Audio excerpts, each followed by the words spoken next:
10 Cats. Bang, bang, it's Vic Reeves.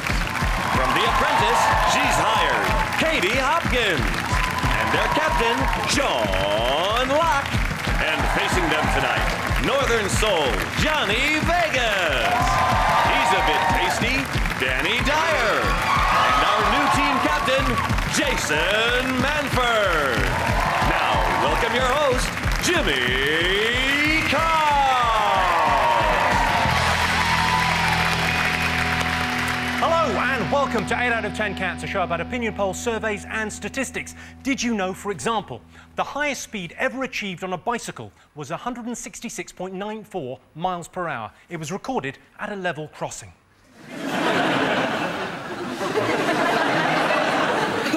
Because the train hit the man.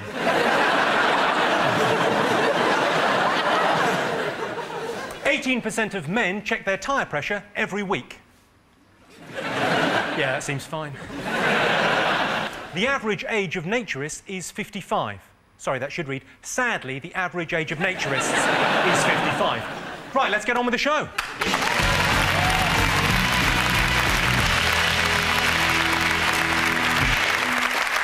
What are you talking about? That's the name of our first round. We've teamed up with a leading polling organisation and they've asked the British nation what stories they've been discussing this week. It's our panellists' job to guess the British public's top 5 most popular talking points. Jason and your team, you're up first. What have the nation been talking about this week? Is it, Paris. Paris? Yeah, Paris Hilton. Paris was put in jail for drink driving, then she was released after 3 days, and then she got put back in jail again when the judge found out that she got out. So she's not best pleased. She's been on hunger strike as well for 25 years. Well, she's taking that seriously. Yes, she is. She got out for psychological reasons, didn't she? Yeah, I Won't think... let her out, then they put her back. I think she got out of prison, she managed to do it because she was depressed. Yeah. Which is extraordinary, because no one's elated. It's incredible. There's nobody who feels sorry for her, do they? Is that how you get out of prison, if you're depressed? Mm. Yeah. If you don't like it, they go, oh, come on then. With the drink driving thing, she claimed she didn't know she was banned from driving because someone else opens her post. She's too lazy to look at it herself. I got pulled up for speeding, and he thought I'd stolen the car because I had a northern accent. And he asked me when I'd bought the car, and I told him I didn't know. He asked me when I'd passed my test, I told him I didn't know. He asked me what the insurance cost, I said I don't know, and to my eternal shame I said I have somebody who does that for me. You've changed, Johnny. I know. Have you got a PA, Johnny? She's more of a best friend that I pay to run my life. And she dresses me. I don't think of anything worse than being your PA. 2 o'clock in the morning. I want a wagon wheel. Like, oh, that's the Apprentice show I want to see. Come and work for Johnny Vegas. They all left on the first day. Every morning, 4 o'clock, she gets a call. I've started another fire. Shall we have a look and see whether Paris Hilton is one of the most talked about things this week? I have a feeling she might be. Hey. Yes, indeed. She's the most talked about thing this week. This is the story that Paris Hilton has been sent to jail. Paris is now on suicide watch, and Bill Oddie will be hosting. Fantastic. Sean, Katie, Vic, what else have the nation been talking about this week? Is it the Formula One kid, the super-duper new Formula One, British Formula One? Oh, I heard about him, yeah. Lewis Hamilton, and he's won a Grand Prix, and he's very fast. He's the new Michael Schumacher. People are saying he could be the new Tim Henman if there's an accident. He never wins anything ever again. He's only 22, it's amazing. You watch Formula One, don't you? No, not really. OK, no. I'm glad I asked. I think it's weird, people who watch Formula One. It's all right on the telly, but those people who spend loads of money to go to Monaco and watch it, just to stand there, hundreds of quid, just to go... Well, he was good when I hear that one. He was proper fast. I don't understand it. I don't know why you'd bother going. Well, I quite like the fact that it's boring. A lot of people complain about Formula One, but I think it's one of its major pluses is the fact it's really boring. Because nothing can spoil it. You can do drilling, hoovering, you can go up, have a sleep, come back, you're still in the lead. You don't even need to watch the end. You just look at the podium, yeah, he won. Perfect, it's the most boring sport. Let's have a look and see whether Lewis Hamilton, a British sporting hero, is one of the most talked about things this week. Hey, number 2. Yes, Yes, Lewis Hamilton has won his first Grand Prix, making him the youngest ever leader of the Formula One Championship. It's a dangerous sport. Lewis stared death in the face before realising it was Bernie Ecclestone handing him a trophy.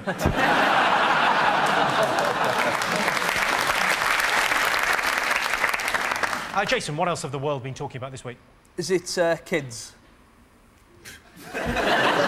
No, every day in the paper for like last week, there's been a story about kids not being hard enough, or some bloke from ROSPA, the Royal Society of Prevention of Accidents, has said that kids should climb trees so that they break their wrist. I mean, he's in the wrong job, let's be honest. Right? She worked for the Royal Society for the Promotion of Accidents. I had a mate when I was at school, not showing off, and he was proper hard, always climbing trees and eating berries and stuff and chasing worms. And Yeah, proper hard. he was brilliant, you know what I mean? And he's dead now. But what 13 years, brilliant. You had a right laugh. What we used to do is, which I think's fine, is get a scaffold pole and fire fireworks at each other. You know, it was great. But you were brought up in Basra, right? If you're watching, don't try that at home. Do it outside. When I was a lad, there was a gang, 'cause I lived in a little place in Manchester called Chorlton, and there was a gang called the Chorlton Bad Boy Club. And they used to graffiti the initials all over the place. CBBC was here. You got a tattoo of John Craven. You've got kids, haven't you? Yeah, I was at my daughter's 3rd birthday yesterday. You went to that, that's nice, yeah. Well done. Just remember. But I think, no, a bit of, you know, rough and tumble, a few bashes. So you chuck them out of trees and... No, but a few bashes. My daughter was in a full body plaster cast quite recently for 3 months. What the fucking hell did you do to her? Well, whatever her daughter did, she won't be doing it again. It was really hard carrying her around because she was solid. I would have thought that'd be easier. Like a Solvite baby. It wasn't anything too serious, was it? Yeah, her leg. Anything too serious? She's a full body cast, man! Vic, you're a father. I would always let them injure themselves and, in fact, encourage it. Alice, who's the eldest, I would encourage her to run into walls and not get any sympathy. So she knew what was coming. And with Louis, he was given a revolver. I often push a pub door open and go, "You soft bastard," and then just leave my son stood there in the street. Let him face the music. How old's your boy again? 4. Shall we see if mollycoddling our children is up there? Yes, it is. Yes, this is the story that we're wrapping our kids in cotton wool. They're spending too much time stressed about exams and not enough playing outside. Of course, exams are a lot easier than they used to be. Apart from history, that's got harder. More things have happened. Although, thanks to rising sea levels, geography is getting much easier. Sean's team, what else have the nation been talking about this week? Well, I think it's your show, isn't it? The Apprentice. They've been talking about that a lot. Very popular, wasn't it? You're all over the papers, aren't you? A little bit. It's like a rash. Do you think the best man won? I'm delighted that Simon won, and I'm delighted that Christina didn't. Ooh. Who was your favourite? Who do you like the most?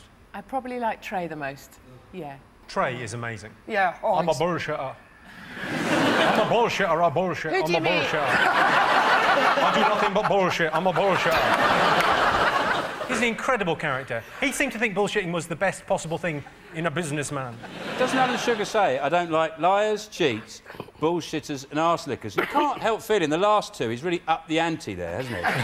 Liars, cheats, he goes, bullshitters, arse-lickers. I wonder if they stopped him when he went, suckers, mother gypsies, the poor, eagles. And he really gets carried away. It's a very mainstream show. Who do you think should have won, Danny? I think Christina should have won, yeah. Oh. Yeah, she had a dodgy set of teeth on her, but I think she was she was more, you know, the other geezer irritated me. I just couldn't get me nut round him, but... We're going to have subtitles for this, aren't we? Yeah. I've not actually seen it, but I did see you in the papers. Behind a gate. Yes. If you're going to have sex in a field, don't do it by a gate. Where's better, though? Well, behind the bush. You you've sort of come out of The Apprentice as the biggest star. Are you going to develop a show now like Badger did? Hopkins Happy Home Bust-Ups. Hello, I'm in Cleethorpes with Jeff. He runs a small printing company, so I'm going to shag him. Well, the thing is, Jeff, once you got rid of the wife and kids, we can focus on output.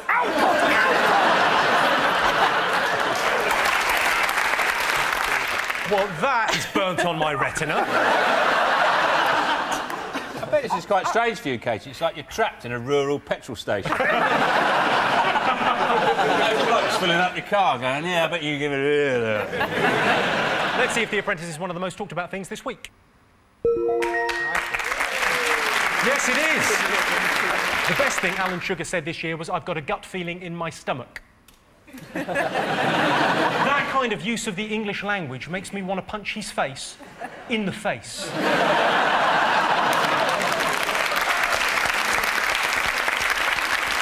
You've got one more to get your fingers on buzzers. Jason. It's Prince Harry. Prince Harry, tell me more. Prince Harry in trouble because his lads are in Iraq and Afghanistan and whatnot, doing a war. Doing a war? Doing a war. Yeah, and... How long have you been sat next to Danny Dyer? I'm catching it, it's amazing. They're off there doing a war. Get all warmed up. And he was in Canada at some sort of strip club getting boobs in his face. I love him, that Harry. He's a raving lunatic. Out of his nut, loads of birds around, a big joint hanging out of his mouth. Dressed as a Nazi. Legend. He's well up for it. My favourite bit was he was talking to a barmaid and he didn't want to reveal his true identity. So when she said, "What's your name?" he went, "Gary." That was the best he could come up with. Prince Gary. Danny, do you think he should have gone to Iraq? Yeah, I think he should have got involved, definitely. Should have got involved. Do you not worry about him being out there, like, getting shot at and... Like, he can't camouflage, can he? Do you know what I mean? You imagine two Iraqi soldiers. Did you just see that tree move? What, the one with ginger hair? You know what I mean? Let's have a look and see whether Prince Harry is up there. Yes, this is the story that Prince Harry visited a strip club in Canada whilst his colleagues were fighting in Iraq. A strip club is very much like Iraq. Young men getting slaughtered, bazookas everywhere, weapons going off. It's more expensive than you think when you go in. Muslims don't like it. I blame Bush.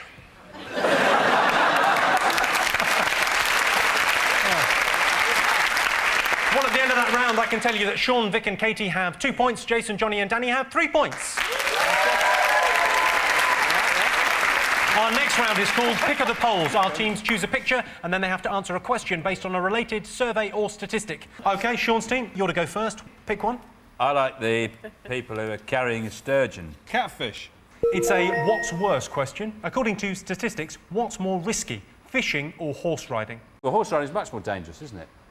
You're going This horses? is more dangerous because when you fall off horses, you can only fall in the riverbank, which is by rights near the edge, so not as deep as the middle, so you should be able to get out. No one's ever tried fishing at sea, have they? Oh, you didn't say that, did you? You didn't say that. Not all fishing. Of course, fishing's more dangerous if you're in a trawler. Now. I think I said fishing or horse No, riding. You said fishing like it's fishing. You didn't go fishing. Like commercial. All right, let me do it again, huge, Sean. big Russian ships. I mean, of course fishing's worse than a horse riding. You're living out in a trawler in the North Sea. Force 9, you've got no chance. All right, what's more dangerous, fishing or horse riding? What is more dangerous? Yes, thank you. Let's start again. Well, I think it's horse riding.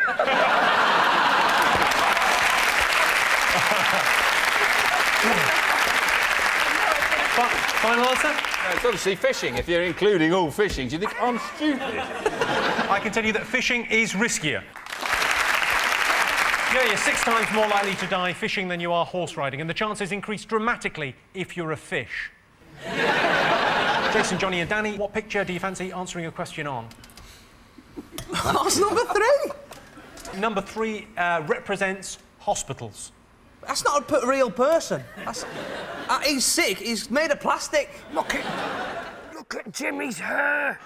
He might be a relative. He looks very smart.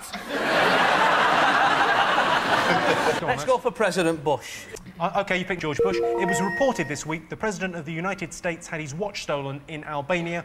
It's incredible, isn't it? Legend. We polled our studio audience and asked them, if you found George Bush's watch, would you give it back to him or put it on eBay? Which way do you think they voted? He's had his watch stolen. He's had his watch stolen, He's had his watch stolen, as they say, he could have taken his watch off.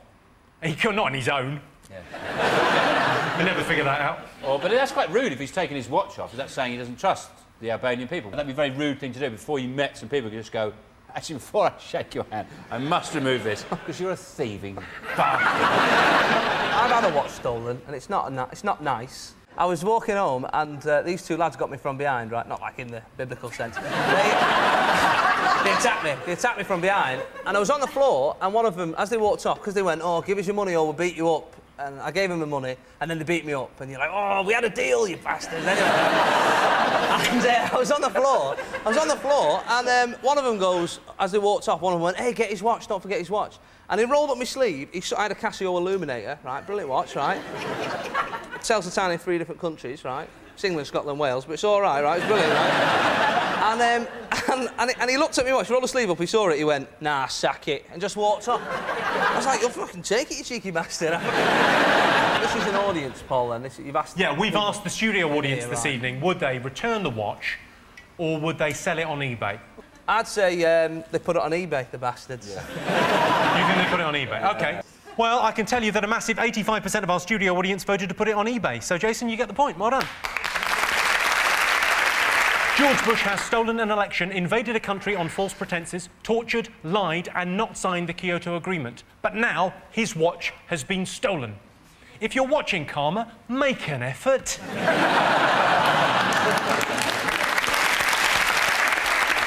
So at the end of that round, it's 3 points for Sean's team and 4 points to Jason's team. The next round is Believe It or Not. In this round, I'll give the panellists a simple statement. All they have to do is decide whether they think it's true or false. Let's have a look at a clip to illustrate that statistic. Does the shoulder strap of your car cut into your shoulder? Is your shoulder strap too tight and annoying? Introducing the Teddy Bear, the cute little guy that eliminates all those problems. My shoulder strap used to pull so tight I could hardly breathe. Now with the Teddy Bear, I really enjoy traveling again. My wife used to always complain about the pressure from her shoulder belt. Not anymore. And the Teddy Bear worked so great, he got one for himself, too. Place it here, or anywhere you need to keep those irritating straps from digging in. Call and order your Teddy Bear right now. I'd love to be a teddy bear. Here is your related statistic. 41% of women drivers would rather hit a motorcycle courier than a rabbit. What do you think? I'm fully comp, so I don't care what I hit, really. I'll take the Pope out, doesn't matter. It's not a dilemma most women face on a regular basis, is it? Well... Have you ever been careering in the car? Yeah. You've been a motorcycle courier and a rabbit. Yeah, and then you go on the basis of size, because the bigger thing you don't want to hit, do you? So you're not really bothered about the moral dilemma of, like, killing a human or a rabbit? No, that's interesting. They have a question as well. Would you hit a rabbit? And the woman went, no. What would you hit? Motorcycle courier? It's really offensive to women, isn't it? In a way, it's like saying, "Oh, you don't really like hitting bunnies, do you?" Is it? Do you not find that a bit sexist? Well, yeah. No, I just think it's limited in the choice of things you could hit. Would you, speaking as a woman driver, you'd like more of an array of things to hit? Vic, what would you rather hit? If it was a big rabbit, I'd go straight for it. What's the other option? A curry? I'd like to go through Longleat at 90. That'd be interesting, wouldn't it? Can I just do a survey for my own personal... Yes, of course, Vic. Now, I've got 20 rabbits in my garden and they're eating me lettuces. Hands up who thinks I should shoot them. Not enough people. So it's the poison, then.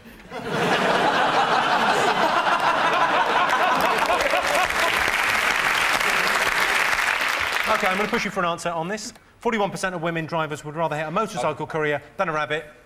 True! All right, true. All right. True! Sean, what do you think? I think it's false. Well, I can tell you the answer is false. You get the point there, Sean? But incredibly, 11% of women would rather hit a motorcycle courier than a rabbit. I can see the logic. If you run over a rabbit, all you've got is a dead rabbit. If you run over a courier, free pizza. So at the end of that round, it is 4 points to Sean's team and 4 points to Jason's team. And the winner is the name of our final round. Here is your first one. Top luxury that men want in their house. A perfumed, underlit stallion. It's not in the top 10. Porn. Porn? Porn, as the luxury in their house. A window into Danny Dyer's world. It's a luxurious house. No, I mean, good bit of porn, you know, right, good bit. Is it a Fabergé egg? Just like Look at the two guys on your team. Yeah? And imagine how much they both want a Fabergé egg. Johnny would eat fucking 8. Next time. Enchanted talking furniture.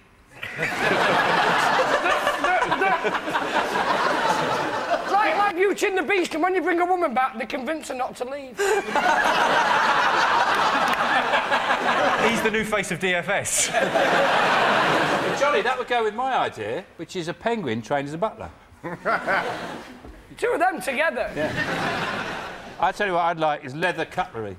The ultimate luxury. Like, they're looking at one with each of them a leather spoon. Lovely spoon. Is it a duvet? Yeah. Made out of Ginster's pasties. And every morning you have to eat your way out. A panic room. A panic room? Yeah. Yeah, that's not really for you. That would be for whoever's in the house with you. To do with water. Taps. Jacuzzi. That's the right answer, yeah. Oh, Worst faux pas at a job interview. Is it being a...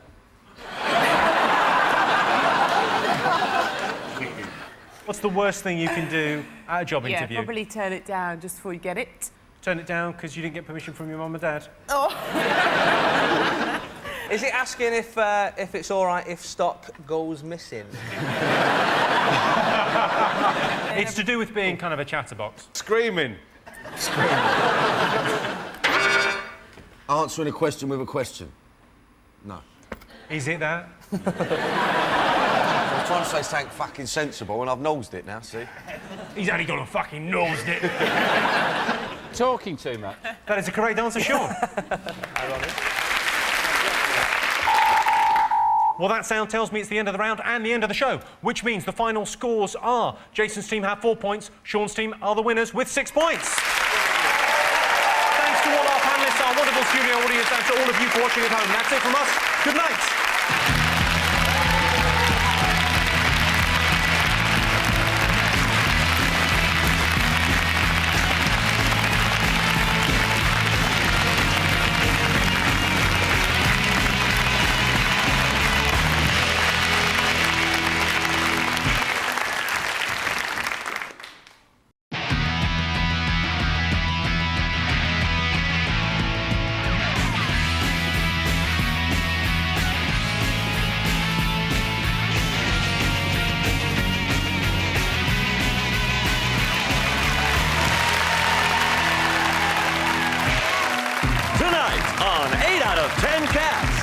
Great Britain, David Walliam.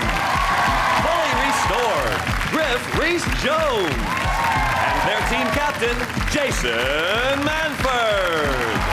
And facing them tonight, from Star Stories, Rhys Thomas. Here's one we made earlier, Connie Huck. And their team captain, Sean Locke. Now, welcome your host, Jimmy Carr.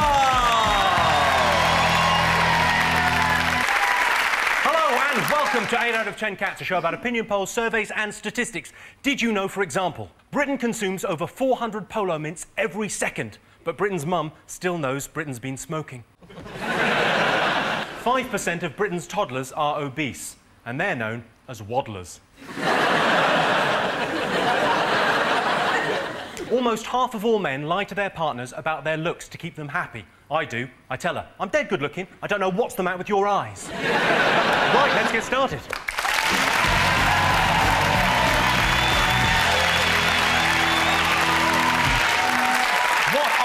talking about? That's the name of our first round. We've teamed up with a leading polling organisation and they've asked the British nation what stories they've been discussing this week. It's our panellists' job to guess the British public's top 5 most popular talking points. Jason, your team to go first. Is it wag weddings? Wag weddings that happened at weekend? 4 footballers got married in, was it 48 hours? That's right, yeah. And they didn't get married to each other. It wasn't civil partnerships. They married ladies. You sound a little bit disappointed. Which footballers were they then that got married? OK, there were Take 4. me through them. John Terry. Yeah. That's Right. one. Who does Michael he play Carrick. for? John Terry Chelsea. plays for Chelsea. He's the Chelsea captain. He also plays for England. Peter Shilton. Did they all get married in church? I don't know if they got married in a church. I didn't go. I don't know. Oh, OK. Well, you just seem to be an expert on this. All when right, you I'm trying to started. go through. Oh, OK. The footballers that got married. I just didn't know it. I just thought on the way we'd John fill in a Terry, picture for... Michael Yes. Carrick, is that Yeah. right? That's right, yeah. One Yeah, of why the not? Neville brothers. Gary Neville. Right. And another man. I saw the pictures in the magazine. They all look beautiful. Some of the wags were orange with envy. Not green, orange. It was very lavish. John Terry actually had Lionel Richie play at his wedding. I actually, for my girlfriend's party last year, I hired a Lionel Richie lookalike. You haven't got a girlfriend. Eh? You haven't got a girlfriend. How have you got a girlfriend? You're about 12. We couldn't get Del Boy because he wouldn't come down from Derby on the train. It's a very glamorous life you lead, isn't it, Rhys? What's Del Boy going to do? I mean, if you get Lionel Richie down, of course he's going to look alike. He sings a bit of a song. Fall through the bar. He was going to fall through the bar? Yeah. What sort of list is this that you go, right, Del Boy can't make it? Lionel Richie, anyone? Second place. At Gary Neville's wedding, I was proofreading. I wasn't proofreading it, that's the wrong phrase. I was going through OK magazine, proofreading it. Oh, that's right, that's what I was doing. And I was going... I was going through one of the magazines. It said, oh, Gary Neville's dad was there. Neville. I was like, it must have been a mistake. But I had a look, and he's really called Neville. Do you think people say to him, do you mind if I call you Neville? John Terry had pie and mash at his... That's right, yeah, one of them had chicken and chips, and the other one had sausage and mash. They might as well have had it at Heston Services. You wear tops like that on Blue Peter? Actually, I have worn this on Blue Peter. I may start tuning in. John Terry had the best one because afterwards in the courtyard he had the Philharmonic Orchestra doing the theme from Gladiator. I thought I want to be there just, can you feel the power of the gladiators? Water! Ah, brilliant. Awooga! Well, let's have a look and see whether the wag weddings is one of the most talked about things this week. Number 4. Yes, 4 Premiership footballers got married last weekend. The vicar almost stopped one of the ceremonies when the congregation started chanting, "Who's the bastard in the black?" Sean, Connie, Rhys, what else have the nation been talking about this week? I think definitely the big furore over Salman Rushdie being given a knighthood, which has caused quite a lot of consternation all over the world.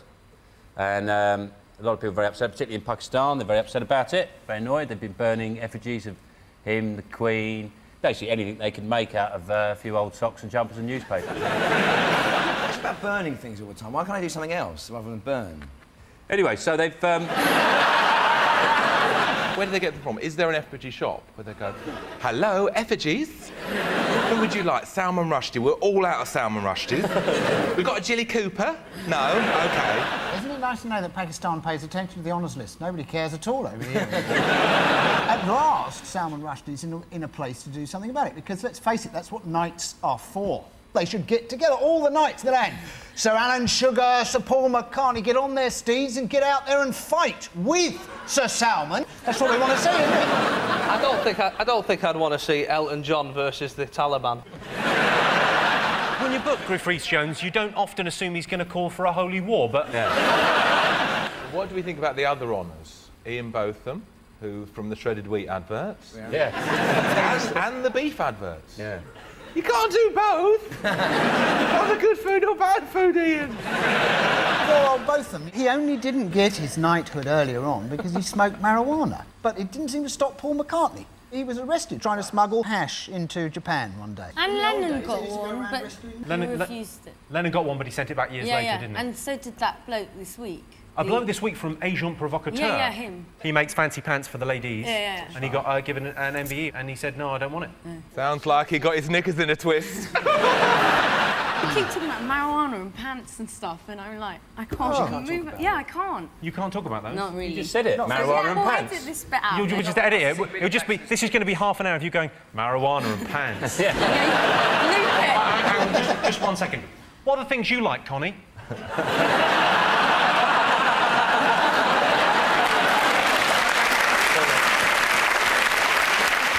Nobody around this table who has an honour, I don't think. Is Jimmy's there a apart dame. from the gold? Are you a dame, Jamie? It was an accident. I used to work in a factory. I'd love to see you in a factory. Oh, the boss's son's in. Hello, what happens here? Those drills are very big. Well, let's have a look and see whether the Queen's birthday honours is one of the most talked about things this week. Yes, it is the second most talked about thing. Yes, this week the Queen announced her birthday honours list. Beefy Botham has been knighted. Surely now he'll be known as Sir Loin. Ian Botham and Alan Lamb famously starred in a series of British meat adverts, much to the annoyance of Somerset all-rounder Jeff Chicken. Right, Jason, your team, what else have the nation been talking about this week? Yeah. Come on, Come on, Come on, Jason, have a guess. Speak for it. Do you know what this is? This is when double acts haven't got their mates. That's what this is. That's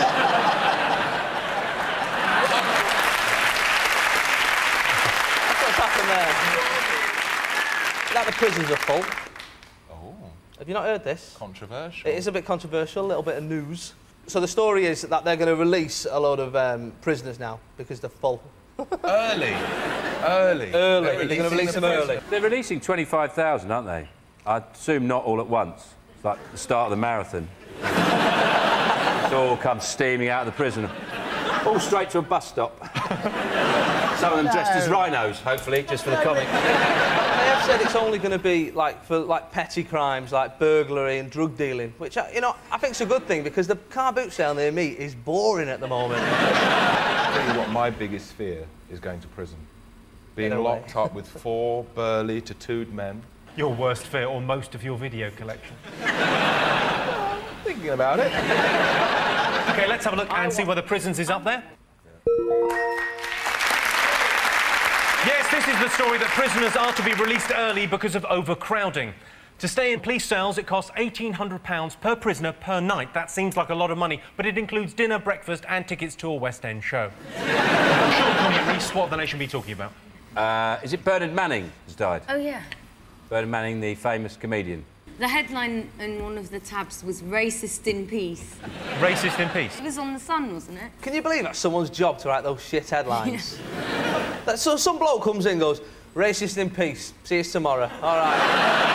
That's his job. I met Bernard Manning once. I was doing a gig when I first started out. I was on stage and I did some joke about poo or wee. And when I got off stage, Bernard Manning was at the bar and he came over to me and he said, you could be quite funny, you son. He's got something wrong with his throat, right? He says, Not anymore, he hasn't. Not anymore. He says, you could be quite funny, you son. I said, oh, thanks very much, Mr. Manning. He said, just a little tip for you. Don't talk about wee and poo on stage. You know, people find it offensive. You've been told you're offensive by Bernard Manning. When I found out he was dead, I went, yay! Woo! Woo! Like that. Mainly because I think he'd make a brilliant ghost. You're sitting having your dinner and you go, little Jewish fella walked into a pub. My wife is so fat. He'd be a fantastic ghost. What if his wife really was fat and he was just stating a fact? Yeah. But he probably wouldn't have done it as a joke then, would he? No. My wife is so fat she hates herself and sits in her room crying all day long. Connie, any thoughts on Bernard Manning? Not a fan, personally. Has he got a Blue Peter badge? Manning. He's raised a lot of money for charity. I wondered if there was some sort of way... Well, he has raised a lot of money for charity, but he was a racist, so send him a black one for a laugh. Let's see if Bernard Manning is up there. Well, he's definitely not. He'll be in hell. Let's see if he's one of the most talked about things this week. Yes, he is the most talked about thing this week. Bernard Manning died this week. It was a black day for comedy, which he wouldn't have approved of. He'll be remembered as racist, sexist and homophobic, although we must not forget he was also a big fat fatty. Right, one more thing to get. Fingers on buzzers. What else have the nation been talking about this week? The Glastonbury Festival, which is happening this weekend. Yeah. Isn't that right? Have you been talking about it? Are you going to go, David? No, I'm not, because I've already had sex in a tent when I was in the Sea Scouts. Fine. I'm not going on. I think I am the only person here who went to the original Glastonbury. In 1823. And if you vote for it, we can rebuild it. When was that? It was in 1971. I was born in 1971. Were you? Your mother didn't go to a tent in... Oh, no, never mind. I went there last year, it's horrible. They had big beef burger things on... they were cooking about 1,000 beef burgers on steel drums. That's what sticks of hamburgers there. It's full of idiots. I hate all You'd have loved it, I'd have thought. It's very muddy. You'd be like pig in shit, surrounded by idiots. It was horrible. I didn't like any of Homecoming. it. They'd have lifted you up as one of them. Carried you around. He's our leader. Let's see if Glastonbury is up there.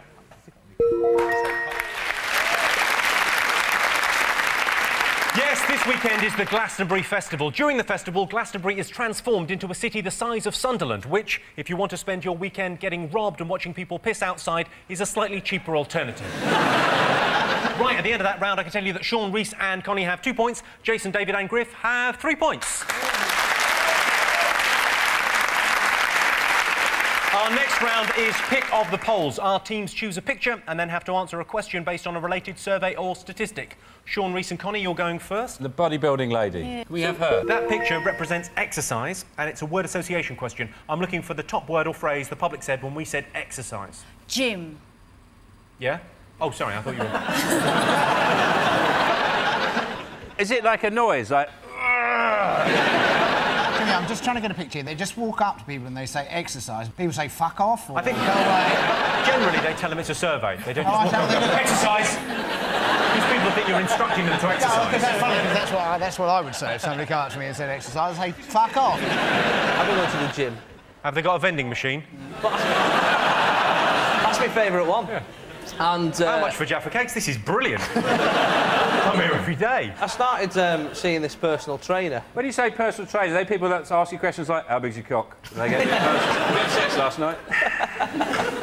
I met him in the changing rooms first before we did our session. And he was naked, right? Before we even started, naked. Now, there's something about naked men, right? There's something about naked men. There's something about naked men I'm not fully comfortable with. And I looked at his cock, Jimmy. I looked at his cock. Does that make me gay? Yes, it does.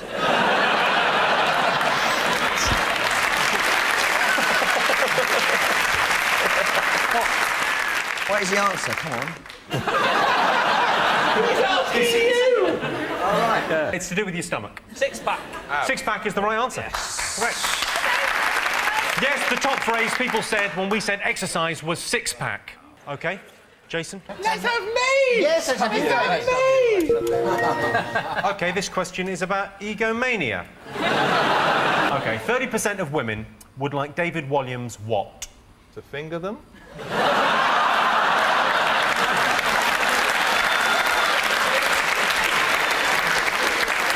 Is that wrong? It's a different survey. OK. So, 30% of women would like David Walliams what? Would like Dave Williams if he wasn't a puff. The great big screaming Nancy boy. You're obsessed with trying to out me. I don't know about screaming Nancy boy. Sometimes he... Oh, no. If you've had a bit of both, though, and it's still like coming out, is it? It seems as if you only come out if you're completely gay and not just a bit You just gay. have to sort of half open the closet door. The phrase you're looking for is half rice, half chips. That's what we call it in the north.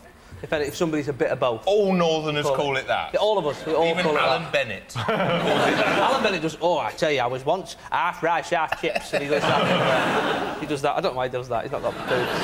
That's just what all Northerners do. They're nice. I know. 32A. B. 30% of women would like David Walliams what? I actually know the answer. It was a survey done before Christmas, and they would like me to come round and have dinner with them. Do you know who did the survey? Piador, the wine people. I'm sure it's Piador, not Saga. That is the correct answer, yes, indeed. Yes, the answer is 30% of women would like David Walliams round for dinner. And that was a survey of the women that have slept with David Walliams, the largest survey ever conducted. So at the end of that round, it's 2 points for Sean's team and 5 points for Jason's team. The next round is Believe It or Not. In this round, I give the panellists a simple statement. All they have to do is decide whether they think it's true or false. Let's have a look at a clip to illustrate your statistic. Cold feet and chilblains can be murder. So why not try banana socks, as worn by the Shetland fishermen, I'm reliably informed by Kate Smith of Kidderminster. They're easy to make from scraps of wool and can even be worn in bed. Aren't they lovely? Or for added warmth, what about a body warmer? Or, as Joyce Letchford from Surrey suggests, an old anorak from a jumble sale with the sleeves cut out. Just the job. Remember this jumper from the last series? Well, we've had it knitted up in lots of lovely colours. Doesn't it look gorgeous, all soft and cosy in mohair? And we're sending that to Joyce Letchford from Surrey for her body warmer. Well done, Joyce. That was Judy Spears giving us some tips on how to keep warm and recycle at the same time. Now, here's your related statistic. 25% of Brits say they can't be bothered to recycle, even if it means the planet will die. True or false? They've not specified which planet. Do you know what I mean? Like it was Jupiter, who gives a shit? You know what I mean? The thing I can't work out what to recycle is, you know, the meat nappy.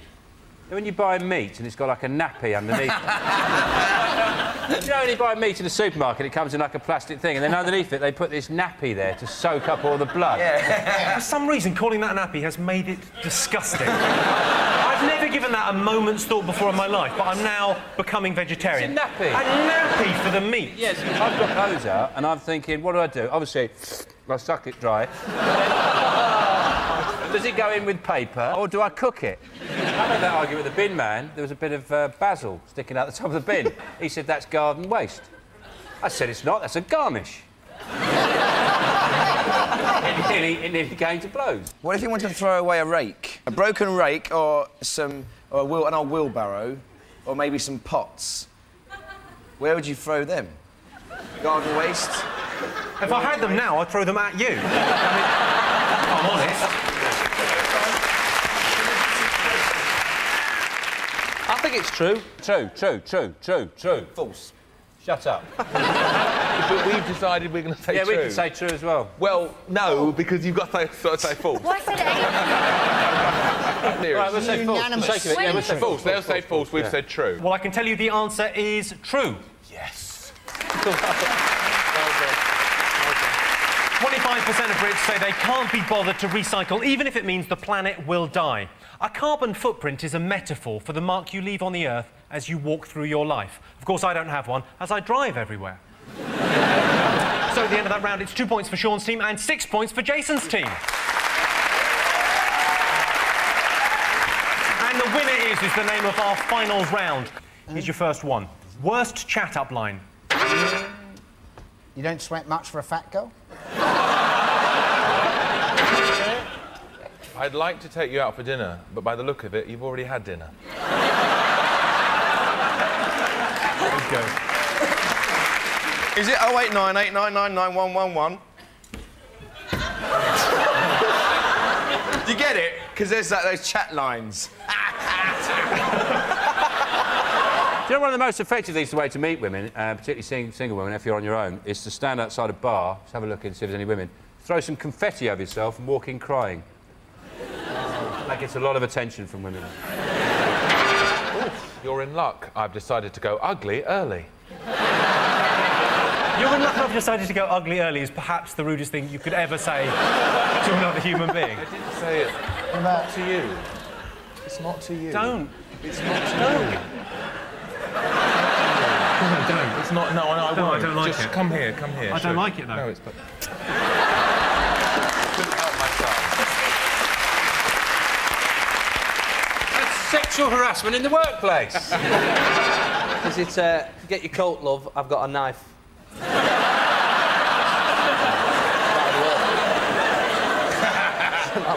You're pretty much there with that. Get your coat, love. You're pulled. Correct answer.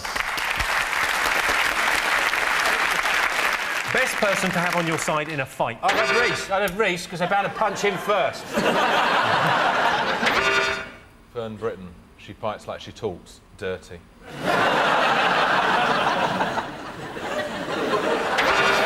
I once knocked somebody out completely by accident. I'm quite soft, really. Basically, this bloke was kicking off with his girlfriend in the bar, and I was having a nosy, like you do, right, and just having a watch and see what it was about and stuff. And then he caught my eye and was like, "What are you looking at?" I was like, "Oh, you two fighting, like." And I shouldn't have said that. And, well done. Yeah, it's a rhetorical question, though. I realise now. And he come running at me, like really angry, like to hit me, and I just went... and he knocked himself out on my fist. I'd love you to run into my fist.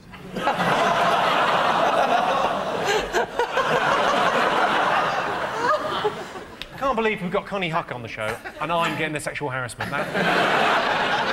Best person to have on your side in a fight. Used to be a footballer. Vinnie Jones. Correct. Yes, the best person to have on your side during a fight is Vinnie Jones. Of course, the worst thing about having Vinnie Jones on your side in a fight is that means you're in a Guy Ritchie movie. Well, that sound tells me it's the end of the round and the end of the show, which means the final scores are Sean, Reese and Connie have 3 points. Jason, David and Griff are the winners with 7 points. Thanks to all our panellists, our wonderful studio audience, and to all of you for watching at home. That's it from us. Good night.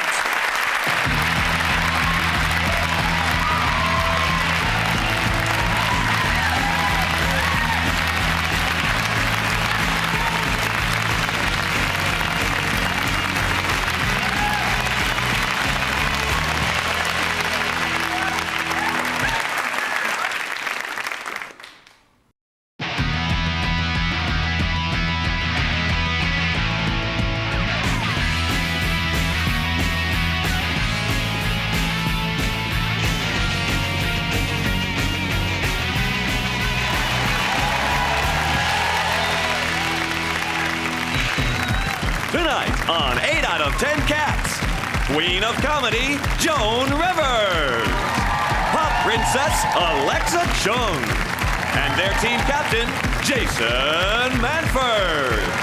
And facing them tonight, frankly, my dear, it's Frankie Boyle. Looking good, got one. And their team captain, Sean Locke. Now, welcome your host, Jimmy Carr.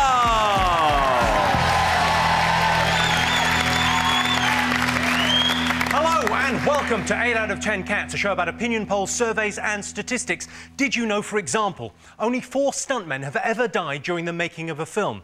It was Love Actually, and they took their own lives. 31% of Britons have bathroom scales but never use them, which is a shame because bathroom scales can be a very good way to test if you're obese, especially if you're using them to weigh butter.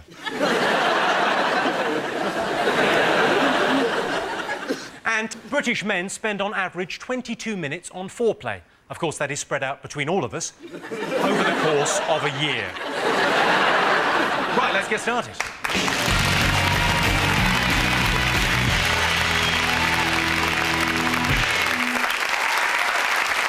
What are you talking about? That's the name of our first round. We've teamed up with the leading polling organisation and they've asked the British nation what stories they've been discussing this week. It's our panellists' job to guess the British public's top 5 most popular talking points. Sean, Gock, Frankie, what have the nation been talking about?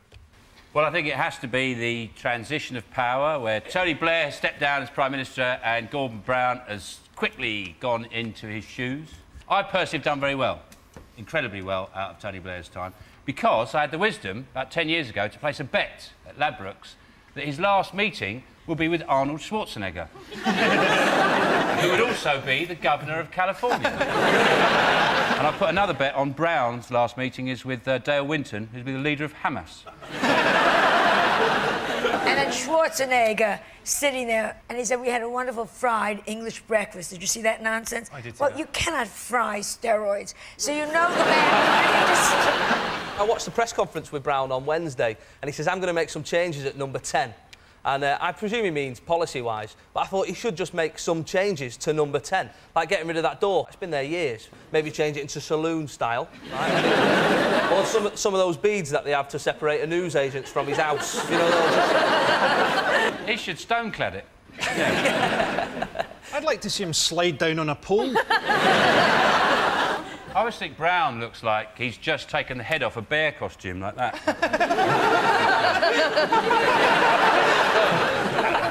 He's only got one eye. Well, only one of them works. If you're going to start making people in charge who've only got one eye, why not go with the legend that is Columbo? How good would he be in Prime Minister's Question Time? Just one more thing. Mr. Cameron, my wife's a great fan of yours. I thought it was so wrong of Tony Blair to go out and say all his problems are based on his big mouth. I mean, you don't call your wife that in public. He's been called Bush's poodle. I know that when they do play Frisbee together. But, Bush said, I've heard he's been called my poodle, but he's bigger than that. What, he's like a labradoodle? You've got Gordon Brown, you've got Tony Blair. Who looks better naked? Both mingers. Both mingers? But I would do Tony Blair, I have to say. Tony, I know you got your afternoons off now. I met him on a job once. You met him on a job? Yeah. What did you say, Gog? Are you Tony Blair? I literally spun around and he was standing there and it was like everything went really slow and there was this big light behind him. He is sexy. He is so... Like, everyone's like, what? He's going to be a peace envoy to the Middle East. making that Blair. Peace envoy for the Middle East is like making Mel Gibson in charge of a Holocaust museum. He'd certainly take an interest in the Nazi memorabilia, wouldn't he? He might bring peace to the Middle East because he brought peace to Northern Ireland, but then he didn't bomb Belfast with uranium shells and hang Gerry Adams in a shed. That might put a bit of a dent in the Good Friday Agreement. Well, let's have a look and see if Brown and Blair are the most talked about thing this week. Not the most talked about, but it came in second. Tony Blair handed over power to Gordon Brown. He said, "Give this to David Cameron, would you?" On Wednesday, Tony Blair finally went. At 12:30, he appeared at Prime Minister's Questions. At 1:30, he drove to his new home in Connaught Square. Then at 2:30, diagnosis murder, and 4:15, deal or no deal. Jason, Joan, Alexa, what else have the nation been talking about this week? Oh, Spice Girls. I'm thrilled because it's the first time they've been together in years, kind of like Paris Hilton's knees. And I got very excited about that. Victoria, apparently, as she's called now. I love it when gets money. And when Victoria, Posh came over to our country and she thought she was going to be so terrific. And then she found out in Beverly Hills she's fat. So she came home. Alexa, you know your pop. How Yeah, old were you the first time the Spice Girls came? 11 or 12, that first year of school. Secondary school. I didn't first go to school at 11. Weird. Girl power was a brilliant concept, wasn't it? It was like, you know, you're equal to boys, and if you're not treated equally, wear a boob tube and you'll be fine. And... Yeah. I love the Spice Girls, and I love what they did with the styling, but I'm a bit concerned now that what's going to happen is they're going to come back, try and recreate all of that again, but having to wear very big supportive pants now, put their knees up above their boobs and squeeze it all in. Isn't that what your show's about? Yes. Putting fat women in clothes that they shouldn't wear. It's not what it's called. Tune in next week on Putting Fat Women in Clothes They Shouldn't Wear. What's her name? The one that just had the Eddie Murphy baby? Scary. Scary, yes. Yeah. And now that she's nursing, I said they should call her Dairy Spice. It turns out it was Eddie Murphy's kid. Well, it came out in a fat suit. Did you hear this? They've got this machine. This digitally enhances their voices. And I'd really like to be in charge of that machine. Especially when Posh Pie steps up to the mic, just press off. She's going, Am I the only person who's, like, really horrified by this? I mean, the only way I want to see Jerry Halliwell draped in a Union Jack again would be if she dies in battle.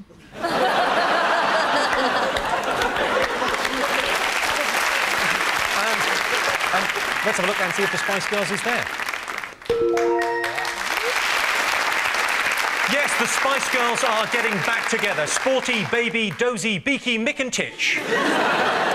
The Spice Girls were formed after Simon Fuller put an advert in the Stage asking, "Are you between 18 and 23 with the ability to sing and dance?" No one answered, but on the way home, he did meet some girls at a bus stop.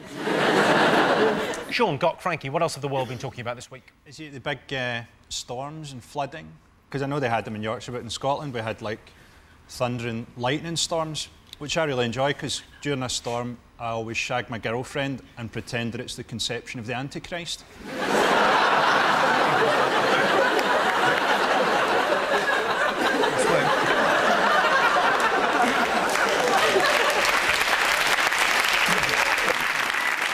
I really hope she doesn't watch this, especially because she's pregnant. The thing I like about the reporting of the floods is there's always someone in the high street with a canoe. My question is, where's he getting the canoe? Just nipping the boots. Oh, you haven't got a canoe? Fuck you. There's a lot of people in Yorkshire who won speedboats on Bullseye in the 80s. For years, you know, everyone thought they thought that, oh, OK, he's a right prick, he's got a speedboat, but now who's the winner, eh? Glastonbury was wet as well, wasn't it? It was very muddy there. Oh, yeah. And there was Trenchfoot, Dysentery, Peaches, all the Geldof girls.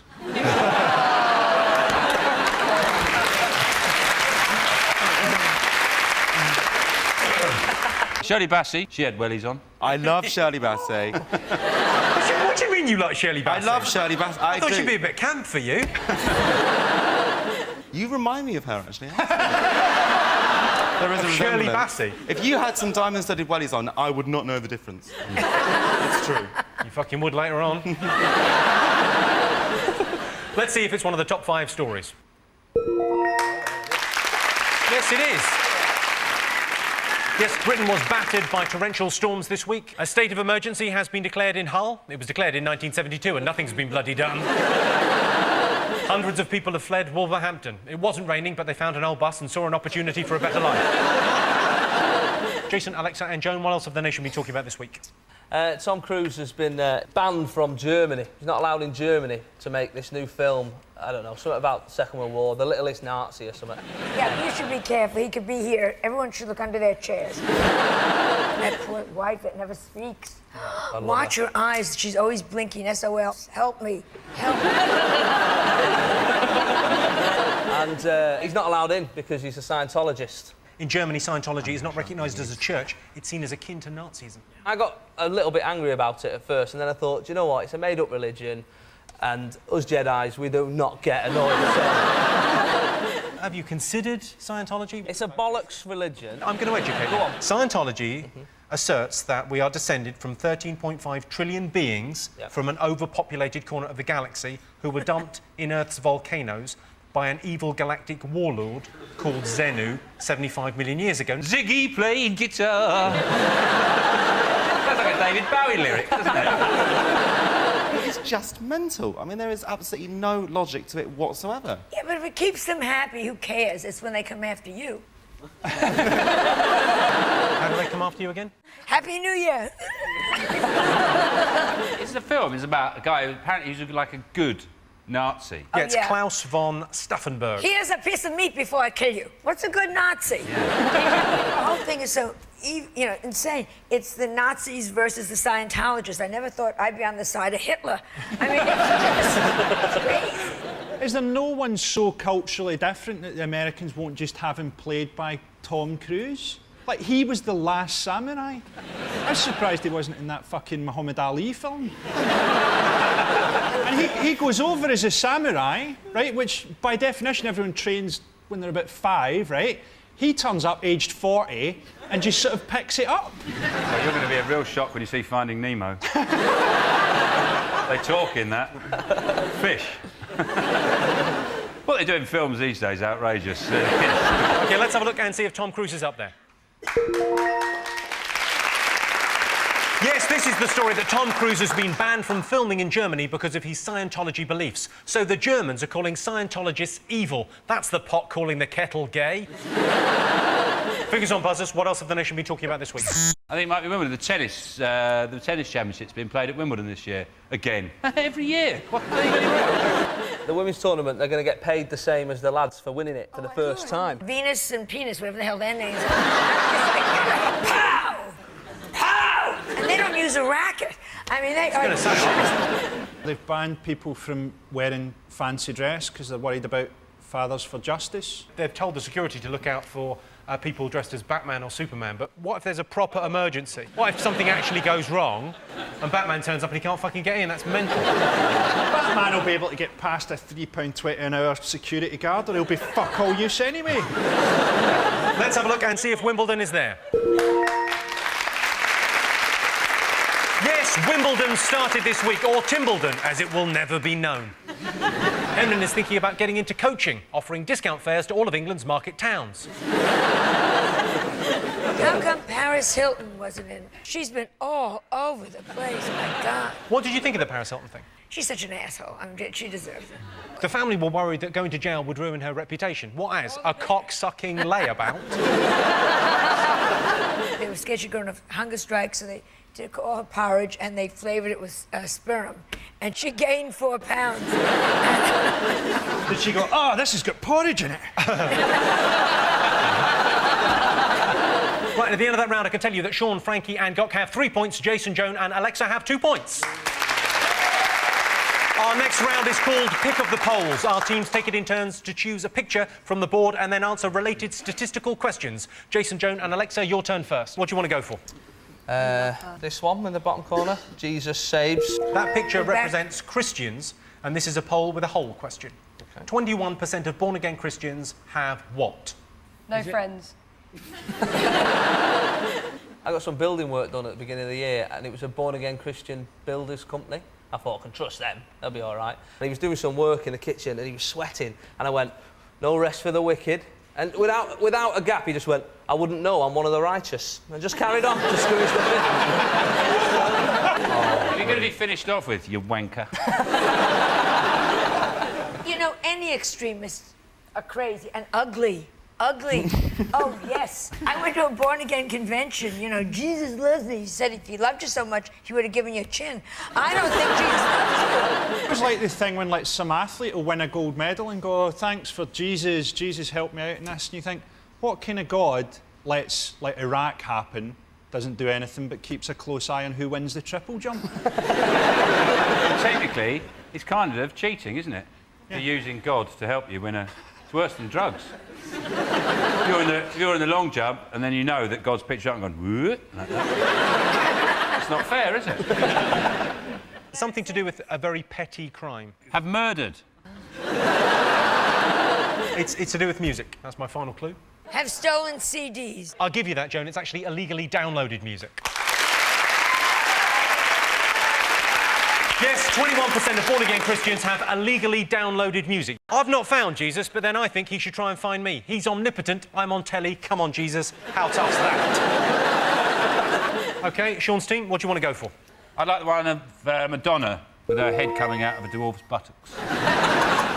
You've chosen a one-upmanship question. In a poll to find out the celebrity Brits would most like to swap houses with, Madonna came second. Who came top? I watch Through the Keyhole when I get the opportunity.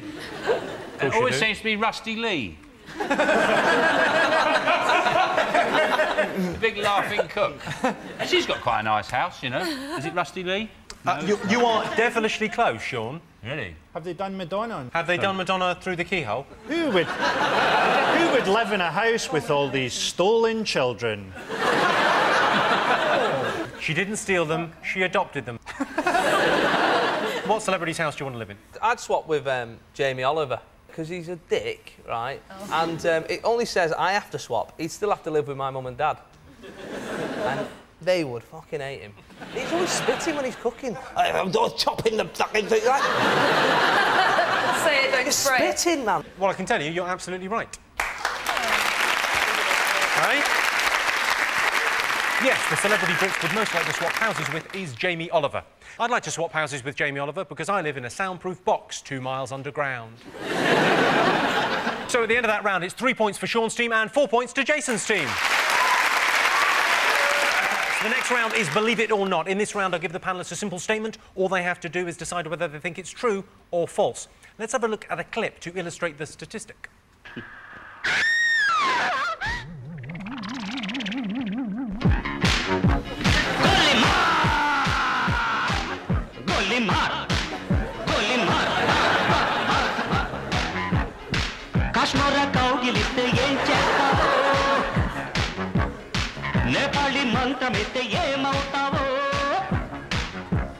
పుట్టంగానే మట్టైపోయే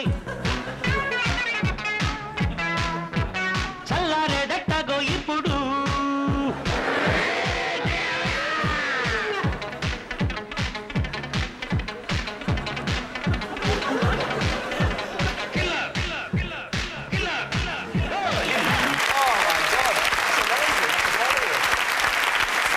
That was Michael Jackson's Thriller. It hasn't dated well, has it? Here's your related statistic. More Americans own a Thriller CD than own a passport. Is that true or false? I would think that more Americans would own a copy of Thriller than own a passport because we love souvenirs, and that's the last time you'll ever see Michael Jackson black. That's the ironic thing, isn't it? Because if he used the picture from Thriller on his passport, nobody would let him in the country. You're like, well, you don't look like that, do you, honky boy? I'm pretty sure at passport control they're not allowed to say honky boy. I sort of believe that, but then I believe that more Americans own a rifle than own a spoon. Americans have got this crazy idea that people don't like them. And the rest of the country. Well, nobody likes the hand that feeds you, you know, and we take care of the world to a point. Yeah, basically we take care of the world, yeah. That seems to have launched something. I'll take care of that. We also saved a lot of lives in World War II by pressing that button. Yeah, 3 years fucking late. I don't want to go on about it. Are you a fan of the Michael Jackson? I'm a very close friend of his still. Still? Still. You've stuck with him? Well, to a point. My grandson is growing up, so we won't see him for a couple of years. But, we used to exchange gifts. I mean, we're that close. And every Christmas I would give him hankies. And then one year I realized this is stupid, he has no nose. So, OK, more Americans own a Thriller CD than a passport. True or false? What are you going to go with, Sean? I think it's false. What are you going to go for? True. Absolutely true. I'm going to go with that. True. Well, I can tell you the answer is false. Yeah. Oh, yeah. Yes, 23% of Americans have a passport. Only 9% own a copy of the Thriller album. The Thriller video does have amazing special effects. In one bit, Michael Jackson looks black and kisses a girl. So at the end of that round, it's 4 points for Sean's team and 4 points for Jason's team. And the winner is the name of our final round. Who's your first one? Grandparents' most annoying habit. turning up in a porno film. You haven't. Wetting themselves. Is it dying just as you become addicted to their heart tablets? My granddad had narcolepsy. He'd fall asleep all the time, and when we were kids, me and my brother would wait for him to fall asleep on the couch and then go upstairs, get changed, and then pretend he'd missed the day. Wednesday night. My granddad used to drive a black cab, and he used to say to me, yeah, I drove a cab through the Blitz. And I always say to him, yeah, it's great, Grandad, but I'd be a lot prouder if it had been a tank. And I thought, who's hailing a cab during a bombing raid? Oh, it's when they go to, like, do you have Costco here where you can buy in bulk? Oh, we have, yeah, we have cash and carry. They're 85 years old and they're buying 18 jars of mayonnaise, and you're going to go, why? You're not going to make it through the checkout counter. I'm going to tell you the answer. Grandparents' most annoying habit is they use emotional blackmail to make you visit them. I would visit my gran more, but I can't remember where we left her. OK. Worst fashion mistake for men. Mobile phones on belts. Absolutely 100% the worst is when people walk around with a mobile phone on their belt and they're not an electrician. Short shorts and low testicles. When a bit of brain comes out the side of a bikini bottom. That is a low. Is it like a blue corduroy suit and like a green and blue stripy shirt with a bits of cream, like there, and like your hair combed over, like to one side, like the 40s? Yeah. That. Especially when you've got a face like a pumpkin.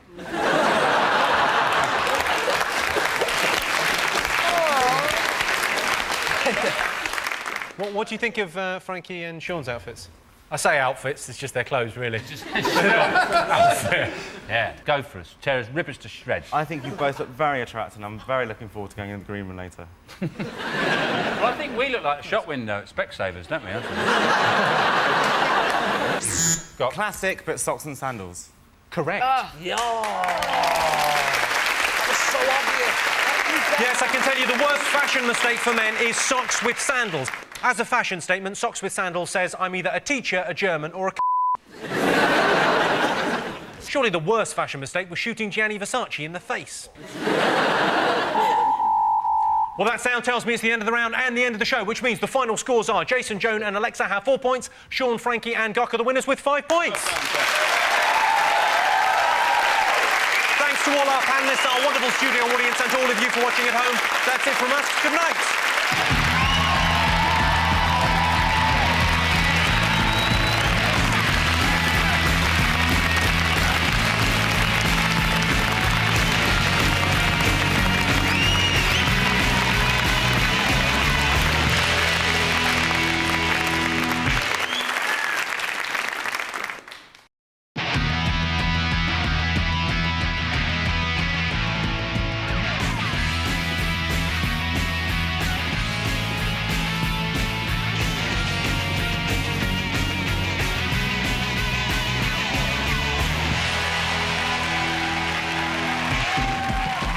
On 8 out of 10 Pat, New Ball, it's Greg Rosetsky. Rock of the North, Alan Cochran. Their team captain, Sean Locke. And facing them tonight, daytime dame, Trisha Goddard. Comedy Canuck, Glenn Wall. And their team captain, Jason Manford. Now, welcome your host, Jimmy Carr.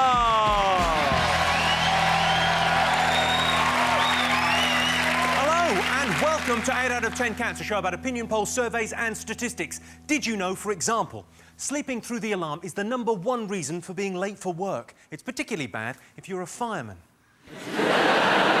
British people are at least 1 inch taller than they were 20 years ago. That's because 20 years ago, we were all children. And 97% of all dangerous driving offences are committed by men, which means 3% are committed by bloody women drivers. Let's get started.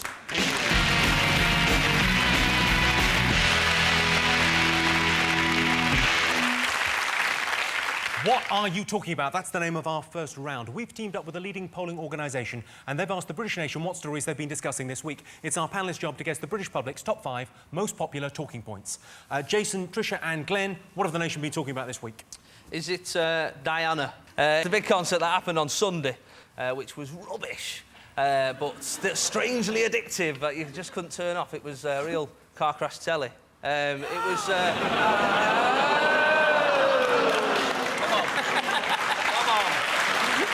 They're making their own jokes now. There's no... That was never meant. My favourite bit was Mark Owen from Take That coming on stage and going, "Happy birthday, Diana!" Going, well, it's not probably one of her happiest, I'll be honest with you. One of those things where Canadians get accused in Britain of being quite bland and boring, and you managed to wrestle the title quite spectacularly by putting on that pile of shit. Was it P. Diddy, whatever he's called now? Coffee. Philip, it stands for Philip. Yeah. Philip Diddy. Philip Diddy, that's what other people call him. At one point he said, "Make some noise if you miss Diana," right? And everyone cheered. They went, "Yay!" I was thinking, that's not the noise they should make. The noise they should have made was like pining like a dog, like, "Oh, oh, oh," scratching the back of their chairs like that. I missed the entire concert because I went to the pub with 100 Diana lookalikes that haven't worked for 10 years. I just thought they needed cheered up. I gutted those girls. I'll tell you who you look like. Oh, here we go. You look like Shaggy and Scooby-Doo. Yeah. People say I look like a fat Michael Owen. So, at least yours is a bit of a... yours is a cartoon. I know, yeah, laugh it up. I live with this face. That's right. I like the way Harry gave a shout-out to his troop in Iraq. "Sorry I couldn't be there, boys. I wanted to, but been booking ballerinas." I saw the concert and I would have rather gone to Iraq. They should have got Cilla Black and just flew in a big copter at the end and gone, "Harry, you wanted to be there. You can be!" Did you go, Greg? No, I missed it, but I managed to see Macker and Becker look like two leather-clad men introducing the acts. I must have missed that bit while I was being sick in the garden. He had a leather cap on, didn't he? Boris Yeah, Becker. a leather cap. Nice little leather cap. And a Batman belt. Because he's in Fathers for Justice, but he's not that committed. Exactly. No, I'd like to see the kid again, but, you know, I did just fuck a waitress in a... It wasn't his, come on. He denied it in the beginning. He denied it in the beginning. When it popped out, there was no denying it. He didn't even have a DNA test. He just saw it with ginger hair and went, all right, fair enough. Was you invited, Tricia? No. Jeremy Kyle was there. That's what I'm saying. I think he might have got your invite. I saw Jeremy Kyle in a pub. Yeah, you always watch, don't you? I think he's brilliant. Some of my family are on it. And I saw him. He was in a pub in Manchester, and he was just sat by himself. But his phone went, and he picked it up, and he went, "Hello, what? Fuck off! Fuck off! Fuck off! Leave that fucking orange juice! Fuck off!" Like, he was the most rudest person I've ever met in my life. So I punched him in the face.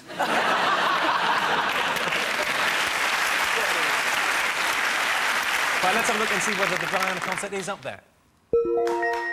Yes, it is. Third most talked about thing this week. Apparently, Duran Duran performed at Diana's memorial concert as it's what she would have wanted. I'm not sure she would have wanted a memorial concert at all. Sean, Greg, Alan, what else have the nation been talking about? Wimbledon in the rain. People are saying it's been the worst Wimbledon ever. It's been the worst in 25 years. It's just been on, off, so I'd have to agree. You're just saying that because you're not there? Probably. A little bit of ego going on there. The thing I like about tennis is the pun headlines on Wimbledon you get. So, like, if Tim Henman's won a couple of matches, it's Timbledon. and if there's lots of rain, it's Swimbledon. There's lots of arguments, it's Grumbledon. They're just constantly coming up with any pun that they can work in with Wimbledon. Like, if it's hot, I don't know, Wimble hot. You sure you don't work for one of those newspapers? Yeah. They're dying for, like, a nun to walk past. They go, Wimbledon. I'm a fan of Rafael Nadal because he's got massive arms. Almost the same as yours, huh? A bit like mine. Yeah, check out Alan's guns. Wow. But he's huge, and it seems weird because you'd think that he'd only have one huge arm because he's only hitting it with one hand. Have you got one big arm? Still got one big arm. Which one is it? Don't look down like that. He's got long arms.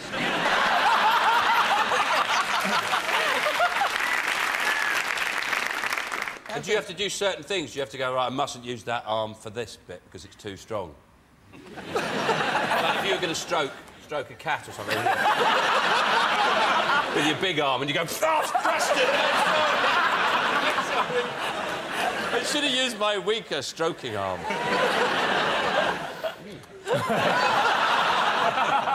A bit like chicken. Oh, you're going to say fish for a second. Don't touch him with that arm. There was a photo in the paper of some ducklings on one of the courts the other day. Wimbleduck. It might well have been Wimbledon in the paper, actually.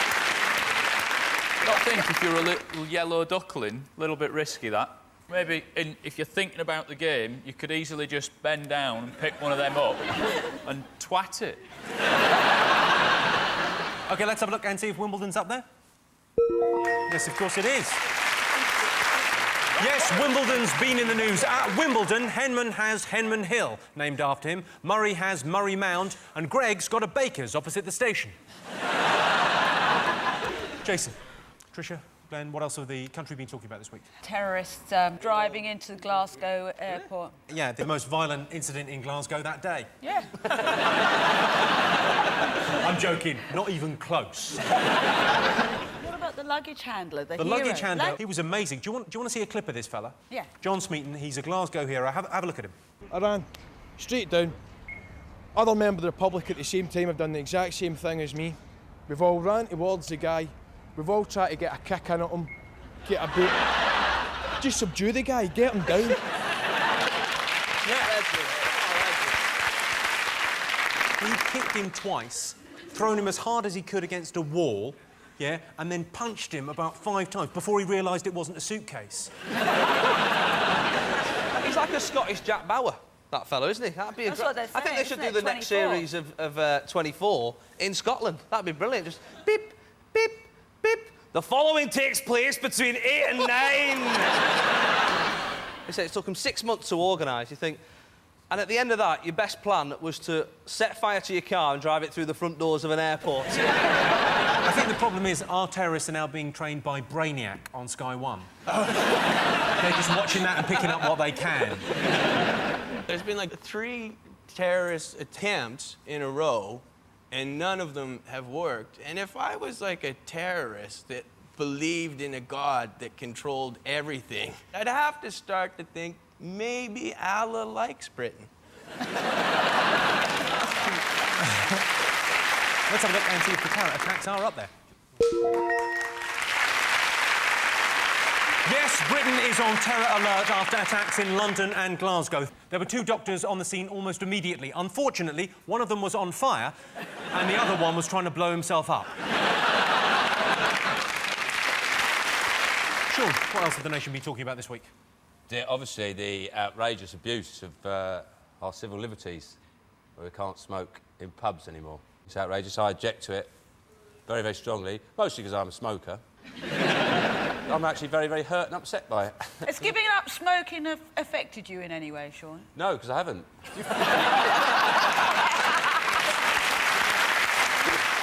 You don't smoke, do you, Greg? No, I don't. No. Henman does, though, doesn't he?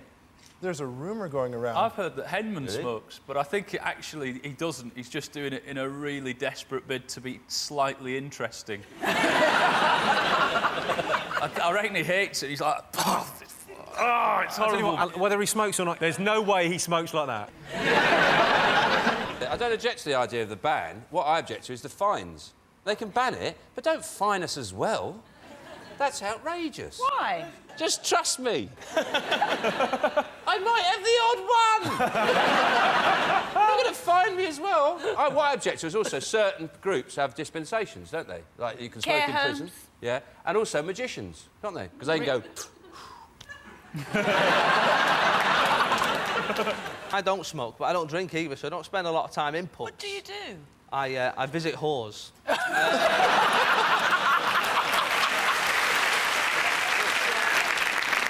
I don't go in pubs, but now all the smokers have come out on the streets, and now the streets are really smoky. You can't walk anywhere. I've got to walk into a pub to get a bit of fresh air. It's starting to wind me up.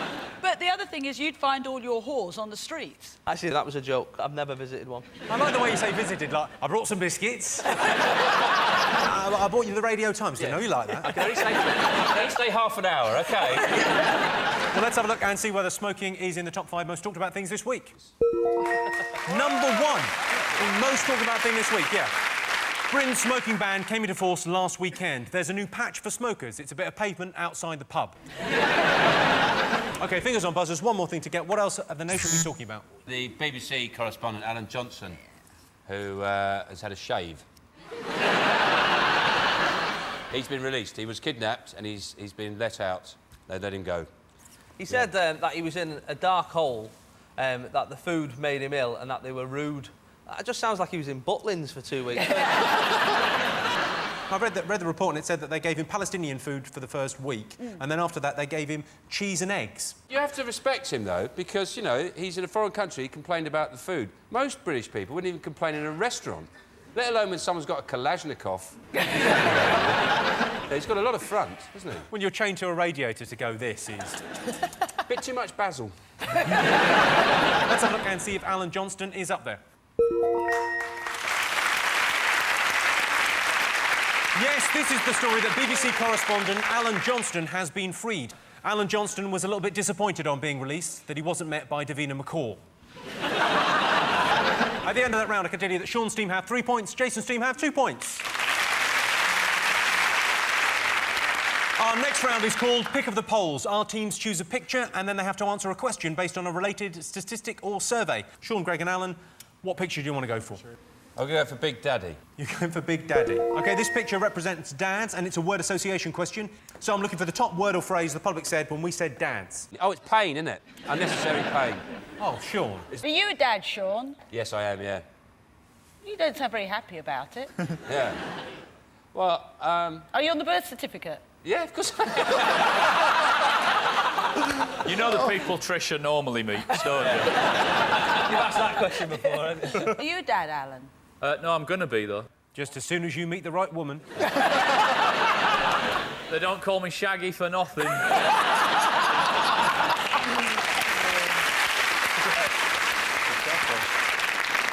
So this is baby number 1?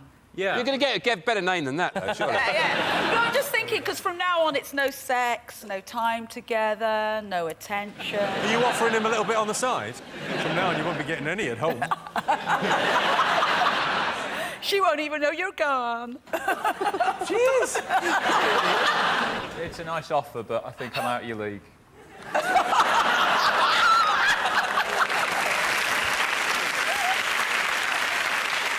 Top word of phrase associated with dads. Hard-working or...? Hard-working? You're having a laugh. Almost exactly right. Lazy.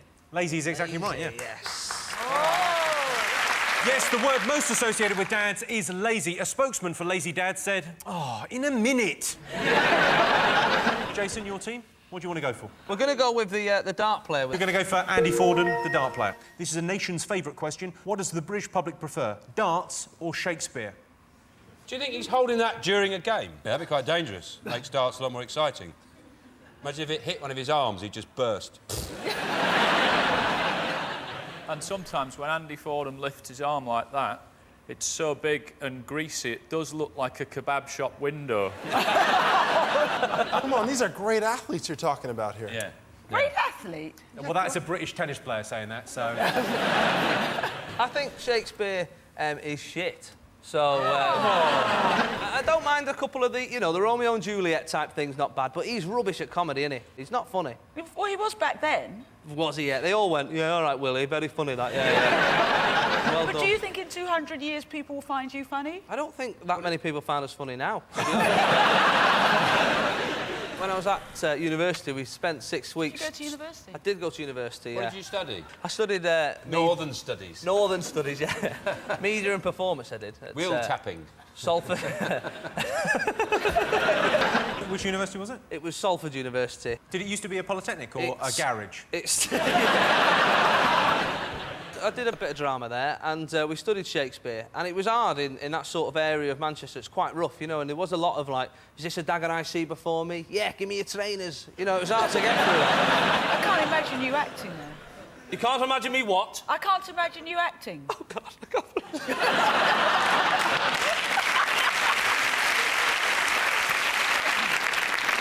What do the nation prefer, Shakespeare or darts? I think people prefer Shakespeare. OK. I think darts. I can tell you darts won. 51% of the population prefers darts. Is that a dagger I see before me? No, it's a dart. So at the end of that round, it's 3 points for Sean, Alan and Greg, and 4 points for Jason, Trisha and Glenn. The next round is Believe It or Not. In this round, I give the panellists a simple statement. All they have to do is decide whether they think it's true or false. Let's have a look at a clip to illustrate your statistic. Because car boot sellers are deemed to be private individuals and not traders, there's no protection for the buyer. We secretly filmed our purchases at the next car boot. 15 quid. And took along electrical expert Tony Cuthbert. Tony, would you say this was lethal? Yes. We've had it looked at by an expert. It's potentially lethal. It's very badly worn. That's right. All right, that's potentially lethal. Turn that off because I'll smash it in bits. Why would you smash it in seconds? This is lethal. This is lethal. There's no anchor for the wire. It can be pulled out. I know that. Why do you think it's told second-hand? You have a responsibility to the public, don't you? To the person. No, I don't have a responsibility to anybody. You don't have a responsibility to anybody? Only to myself. So it's up to the person to check out whether this is dangerous. Well, I would have thought so.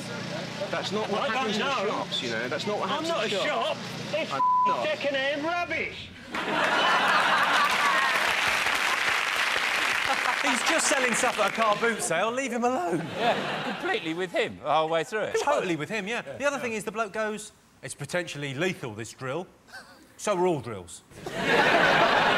There is a question. 34% of Brits would prefer a trip to a car boot sale than a theme park. Do you think that's true or false? True. False. There we go. Let's crack on. OK.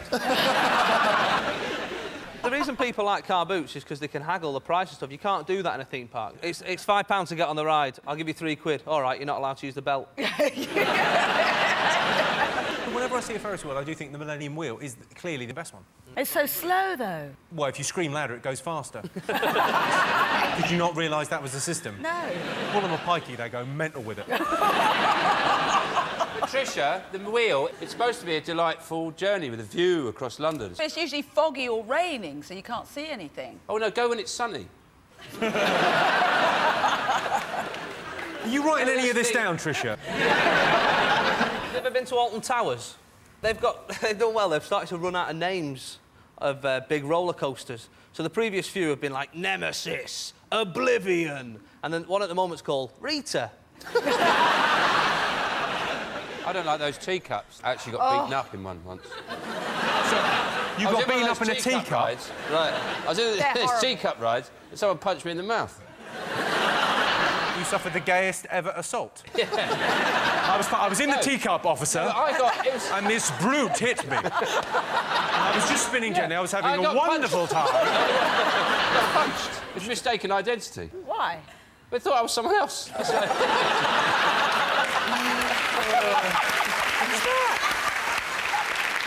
OK, so true or false, 34% of Brits would prefer a trip to a car boot sale than a theme park. True or false? Sean? True. True. Both going for true.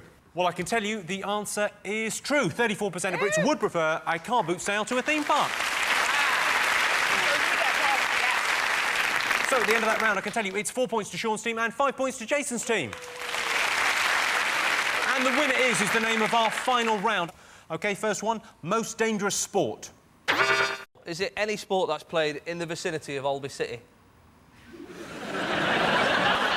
Greg, is tennis dangerous? No.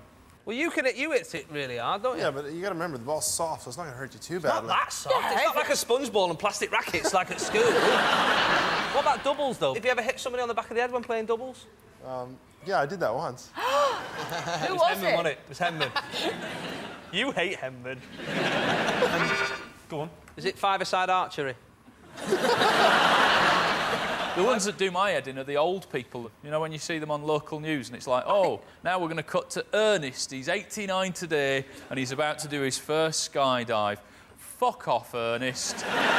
You're 89, sit in a chair and wait to die. That's what you're for. It's kind of a posh sport. Polo. Rugby? Rugby is exactly right. Rugby. Yes, I can tell you the most dangerous sport is rugby. Rugby was invented at public school when some boys were playing football and thought, this isn't gay enough. Brit's biggest regret. Shaving all her hair off.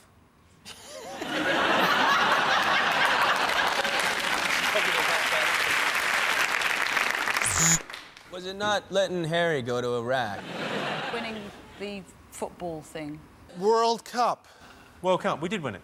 We haven't stopped going on about it. Remember when you were about 15, we won it? Is it the repeal of the Corn Laws? Ooh, 1832. That was stupid. That was crazy. Because they were good, those Corn Laws. What, sorry? 1847, nice call. Was it 1847? Surely it was 32. That was the Reform Act.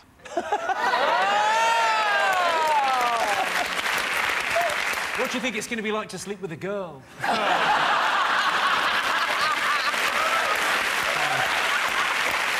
knowledge, no? Brit's biggest regret. Tricia.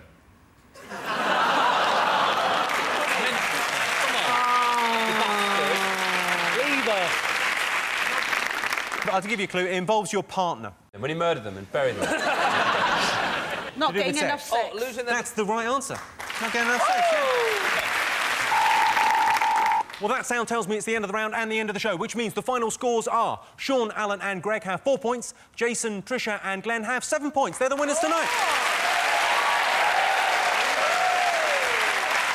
Well, thanks to all our panellists, our wonderful studio audience, and to all of you for watching at home. That's it from us. Good night.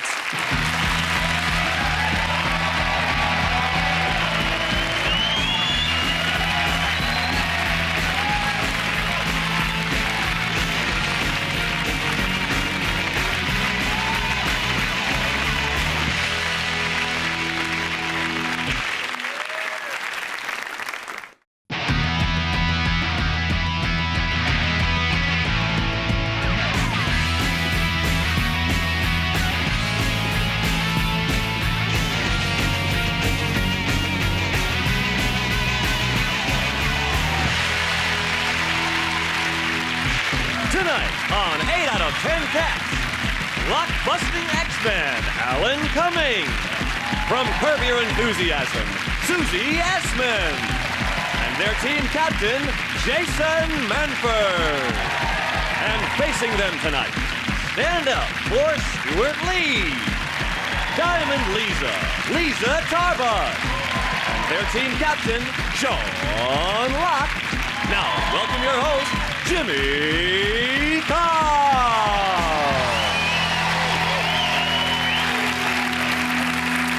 Hello and welcome to 8 out of 10 Cats, a show about opinion polls, surveys and statistics. Did you know, for example, it takes 6,000 gallons of paint, 60 people and 4 months to paint the Eiffel Tower?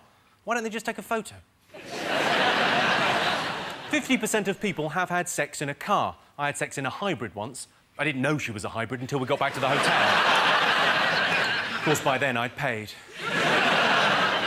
Scottish men are the biggest gamblers in the UK. Can my heart take another battered sausage? I'll chance it.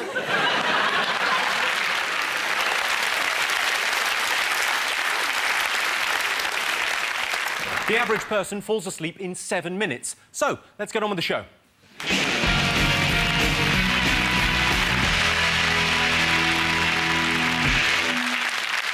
What are you talking about? That's the name of our first round. We've teamed up with a leading polling organisation and they've asked the British nation what stories they've been discussing this week. It's our panellists' job to guess the British public's top 5 most popular talking points. Sean's team, what do you think the nation have been discussing this week? I think it's got to be Big Brother. Big Brother? We're loving the Big Brother. I do watch Big Brother a lot. It's where they find these people. Like Laura, who got voted off last week. Her first thing she said when she got on there, she was like, "Oh, back home, my friends, they call me Vicky Pollard." Like, they're not friends, Laura. I was just going to ask you who your favourite is. Who do you like? I don't know about this mob. Are you not a fan of Brian? He's amazing. Oh, no, I think Brian should win. He's amazing. He thinks women don't defecate. Did you say that the man thought that women don't defecate? He basically said women don't shit. They do little droppings or something, but it's not the same. I find him really uplifting to watch. He's so excited about Yeah. stuff. On his birthday, they said to him, "We're going to give you the gift of knowledge." And he said, "I don't want knowledge, I want cider."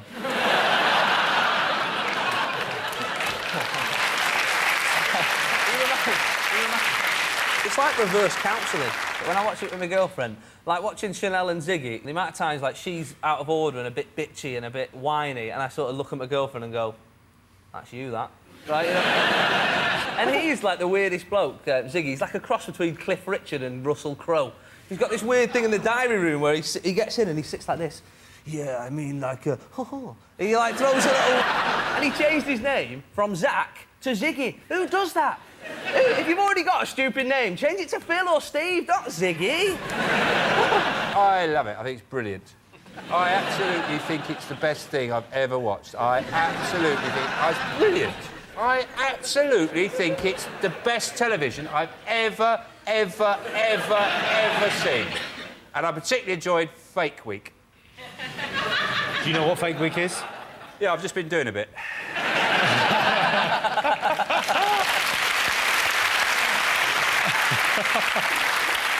Well, let's have a look and see whether Big Brother is one of the most talked about things this week. Yes, it is. Ziggy has apparently slept with Abby Titmus, which, as a claim to fame, is a bit like saying, "I've had a coffee from Starbucks."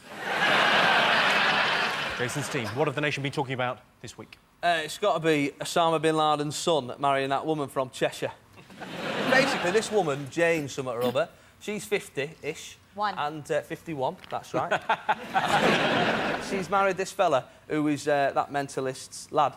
And they're going to move to Cheshire as well, which sounds brilliant, doesn't it? They're waiting for the visa so he can come from Saudi Arabia. I wonder if they're going to get the visa. I imagine the wait at the airport, even if they do get the visa, is going to be significant. Huge, yeah. If he comes over and lives in Cheshire, he'd be a nightmare neighbour, wouldn't he? If that ball comes over here, I'll put a plane through it. You know what I mean? It's just a really beautiful love story. I think we shouldn't mock it. Do you think they're going to remake Shirley Valentine? No, you know what I think? This is a TV movie waiting to happen. It's going to be Jane Seymour and Jessie Metcalfe playing those two. Mark my words. It's Jessie Metcalfe playing Osama bin Laden's son? Yes. He's very versatile. They've seen each other once in the past, like, 15 months or something. Yeah, but they spend like, loads of time on the phone planning the wedding. Exactly. There's a chance that it may soften bin Laden's feelings towards Western values and bring an end to this senseless conflict. Or make it worse. He's the ultimate embarrassing dad, isn't he? He's out there, he says, I think the Twin Towers was bad. Do you want to see him dance? Does all Northern Soul moves.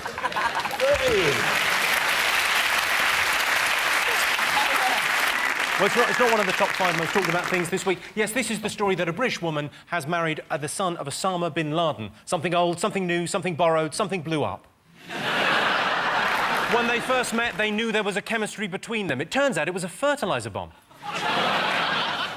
Right, back over to you, Sean, Lisa and Stuart. What else have the nation been talking about this week? Alistair Campbell's diaries. His political diaries that he's released this week, which have caused a bit of a hoo-ha. You know what I noticed, because I was reading excerpts, that there's a lot of focus on Tony Blair and his underwear. It almost has like a homoerotic quality. Like I expected to read, Tony Blair shook his hair out and sweat glistened on his naked torso as he stood there in his underwear. You notice that? He went on a bit about Princess Diana, didn't he? How she really wanted to meet him when they went and had this surreptitious dinner in Hackney. They went to dinner in Hackney? Yeah, apparently so. Yeah, Starburger. She can be herself there. They had one of those big bendy sausages. I like the fact that Gordon Brown, they said, are you going to read them? He goes, no, I'm not going to read them because I'm too busy running the country. Yeah. Like it's a train set, you know. I'm driving the country, look. Well, you know, at least you guys have somebody who pretends to run the country. We have somebody who pretends to run a train set. Excellent.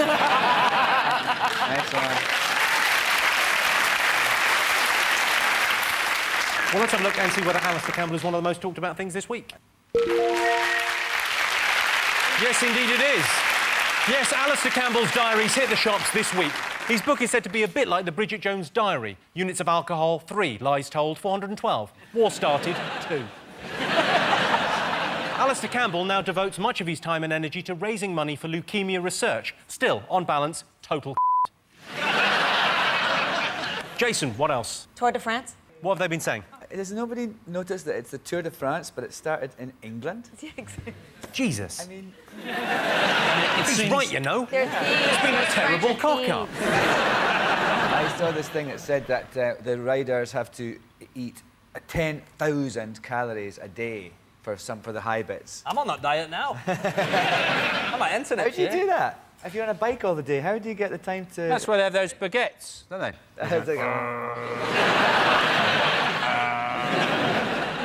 I was in southern France when the Tour de France was on once, and people turn out in all the villages and get really excited and wave and everything. And in London, the main thing seems to have been that it's disrupted meals on wheels. Yeah. Do you see on a Saturday, the race, it disrupts us with this, disrupts meals on wheels, thinking, they get fed on a Saturday as well? So we're feeding them Monday, Tuesday, Wednesday, Thursday, Friday. Saturday, fend for yourself. They just put some old, you know, when you feed them on a Friday, a couple of extra buns down the chute. Of course, you lost your job as a carer, didn't you? Let's have a look and see if the Tour de France is one of the most talked about things this week. Yes, indeed it is. Fingers on buzzers. What else have the nation been talking about this week? Queen.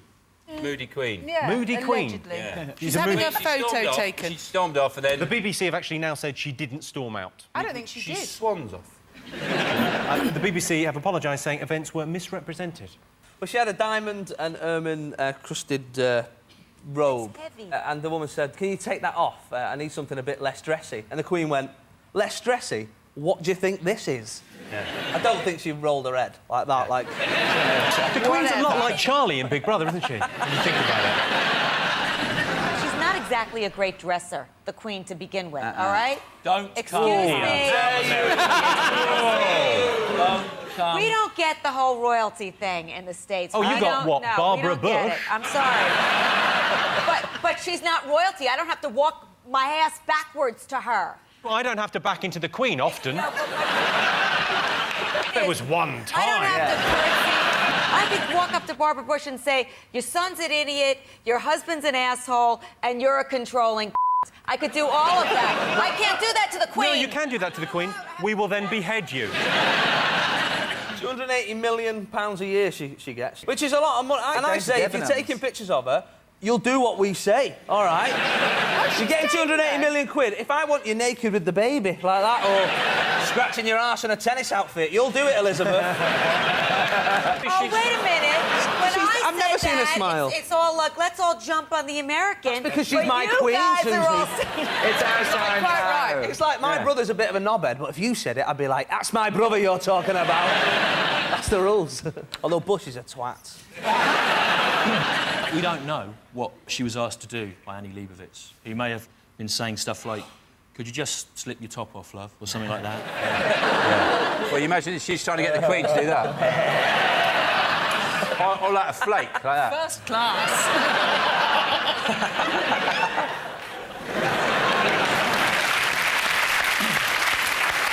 OK, well, let's have a look and see whether the Queen being in a huff is one of the most talked about things this week.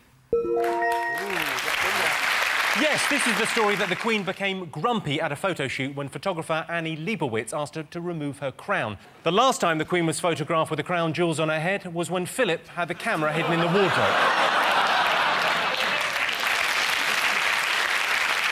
OK, we've got one more thing to get. Fingers on buzzers. What else have the nation been talking about? I think it's got to be Live Earth, hasn't it?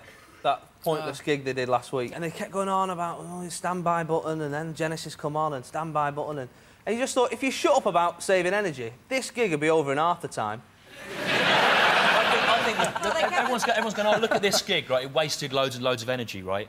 But all gigs waste energy. Like a Bon Jovi gig wastes energy. Yeah. A West End musical wastes energy, right? But Live Earth was to save the planet. Absolutely. And it succeeded. We're still here. You know what? You know what? I am so sick and tired of hearing what celebrities think about politics and social issues. A lot of those celebrities that were in that, people are criticising them, going, they just did it for the, publicity, but they're all people that do a lot of secret charity work. Like David Baddiel, for example, did a bit. He sponsors an otter at London Zoo. Tirelessly as well. He does, He tirelessly. sponsors it tirelessly. It was ruined by hearing you on the radio in the morning just saying you'll always be in love with Diana. I did. I was at the thing and I got interviewed by Jonathan Ross. And they went, what's the day about? And I went, it's just important we remember Diana. Totally. The Diana thing, I think, did more for the environment. And essentially, that was a concert celebrating one less car on the road.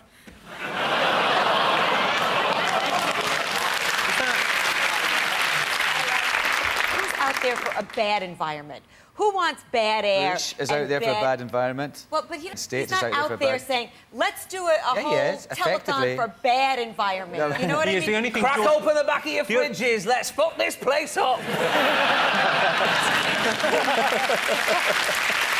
Let's have a look and see whether Live Earth is up there. Yes, it is the most discussed thing this week. The Live Earth concert was held at Wembley last week. Live Earth was a huge success. No one watched, so clearly the message of turning off your TV is getting through. Our next round is called Pick of the Polls. Our teams take it in turns to choose a picture and then have to answer a related statistical question. Sean, Lisa and Stuart, you're first. What do you want to go for? The Queen. OK, so you're going to go for the Queen there. That's Elizabeth I. This is a one-upmanship question. In a poll to find the historical figure Brits would most like to bring back to life, Elizabeth I came second. Who do you think came top? When you say bring back, do you mean like reanimate them from like they dig them up and then get loads of scientists to sort of make some kind of animatronic version of them? Yeah, no, this is a question about corpse robbing. Yes. That makes it a lot more interesting then. I think, no, it's bringing them back to life as they were in their prime, let's say. More interestingly, how? Well, I've got it here. When I reveal the answer, I will tell you how to bring back your dead relatives that you miss so terribly back to life. All right, so stay fucking tuned. Got the magic. Is the historical figure supposed to take back their old job, or are they given a kind of ceremonial role? That's too many questions. No, but you see what he means? Yes. He needs a reason for it, because if they said, no, well, for science, you might say Marie Curie. No, all right, it is purely for a laugh. For fun. Is it Tintin? He's a famous artist. Rolf Harris? Yes. He's not dead. He's not dead, but let's kill him and bring him back. Da Vinci. Da Vinci is it? Yes. Good work. Come on. Yes, the historical figure Brits would most like to bring back to life is Leonardo da Vinci. If I could bring anyone back from the dead, I'd bring back Harry Potter. Sorry, has that spoilt it? Jason, Susie and Alan, what do you want to go for? Bond. Let's go with Bond. All right, you've chosen Roger Moore. This is an audience poll question. It was announced this week that a new James Bond novel is to be published. We polled the studio audience and asked them, who would you call in an emergency, James Bond or Andy McNab, the famous SAS nutter?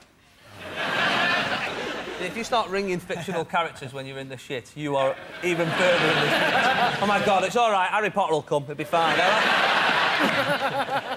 I say Bond any day. I mean, Bond, he's James Bond. Alan, you were in Goldeneye, weren't you? Yeah, I was in Goldeneye. I was in a James Bond film. So you could technically ring him. I have his number. Let's ring him now for a laugh. I'm in trouble. I've not got Andy McNab's number, so I had to ring you. Yeah. Also, the fact that there's been several Bonds means there's a chance of any one of them showing up. You don't want one of the old Roger, ones. It could be Sean, it could be... I'll help you. Fuck off, Lazenby.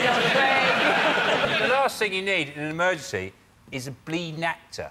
How dare you? Leave it, guys, leave it. Does this come up and go, so what's the problem here? Well, that was sort of an impression of Roger Moore, who's not technically an actor. James Bond or Andy McNab, who would they call in an emergency? Bond. You think James Bond? Bond. Right, 68% of the audience would call James Bond in an emergency. Of course, James Bond has a pen that turns into a gun. Andy McNab has a pen that turns into a terrible book. So at the end of that round, Sean, Lisa and Stuart have 3 points. Jason, Susie and Alan have 4 points. Join me after the break when we'll be finding out the most romantic thing men do for their wives. Welcome back to 8 out of 10 Cats. The next round is Believe It or Not. In this round, I give the panellists a simple statement. All they have to do is decide whether they think it's true or false. Let's have a look first at a clip to illustrate the statistic. Dictating is central to Barbara Cartland's routine. As he came in, seeming to fill the whole place, because he was so handsome, so different to any other man, she knew from the vibrations that came from him towards her that this was something very, very different, so different that the night with the candlelight dinner and the food she'd chosen with so much care, something wonderful was going to happen. And she was quite certain he was going to say, which she'd longed for so long to hear, I love you. How many words? 7,200. Good. Come on, boys. Walkies. There's Barbara Cartland there, writing her novel, An Orifice and a Gentle Bum. I think it's Alistair Campbell in drag. Here is your related statistic. 43% of men cite making a cup of tea as the most romantic thing they do for their wives. True or false? I think it's true. You I think think so? men are simple and women are complex, and we love you guys, but we love you in a patronising way, like kind of how you love the village idiot, you know? Can I stop you? Yes. It's patronising.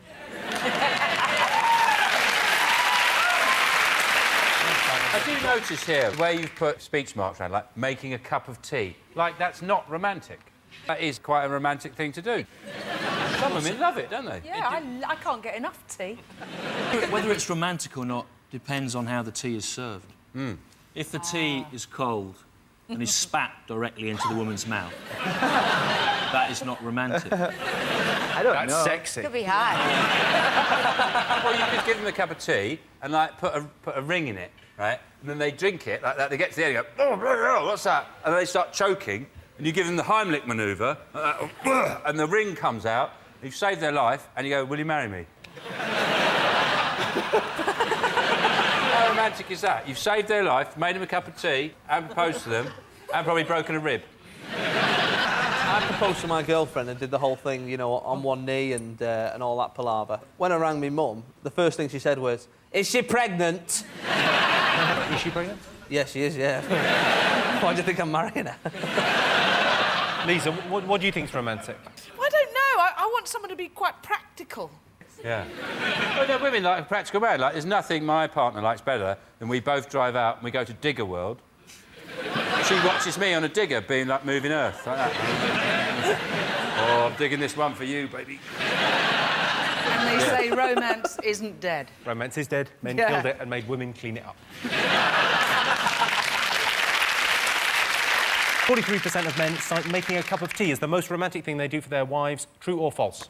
True. Jason? Yeah, maybe we should go with that. Do you reckon true? Yeah. I think it's a sad state of affairs if it is true. You I'm think going to true? overrule you Sad. both and say false. I can tell you it is true. Yes, 43% of men say the most romantic thing they've ever done for their wives is make them a cup of tea. I would make my girlfriend a cup of tea, but I don't know the recipe. So at the end of that round, Sean's team have 4 points, Jason's team have 4 points. It's all level. It's exciting. And the winner is the name of our final round. Here is your first one. Men's dream job. Blowjob.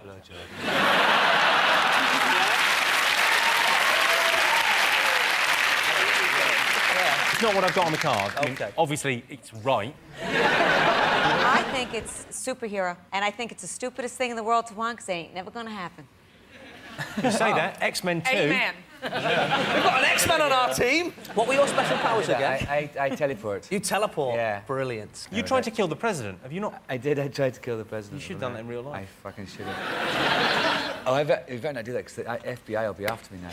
If you say I want to kill the president, the FBI automatically have to come and get you. Oh, well, hang on. Now, that sounds like the best security for my house you can buy. I want to kill the president. That'll stop kids breaking in, an FBI car outside.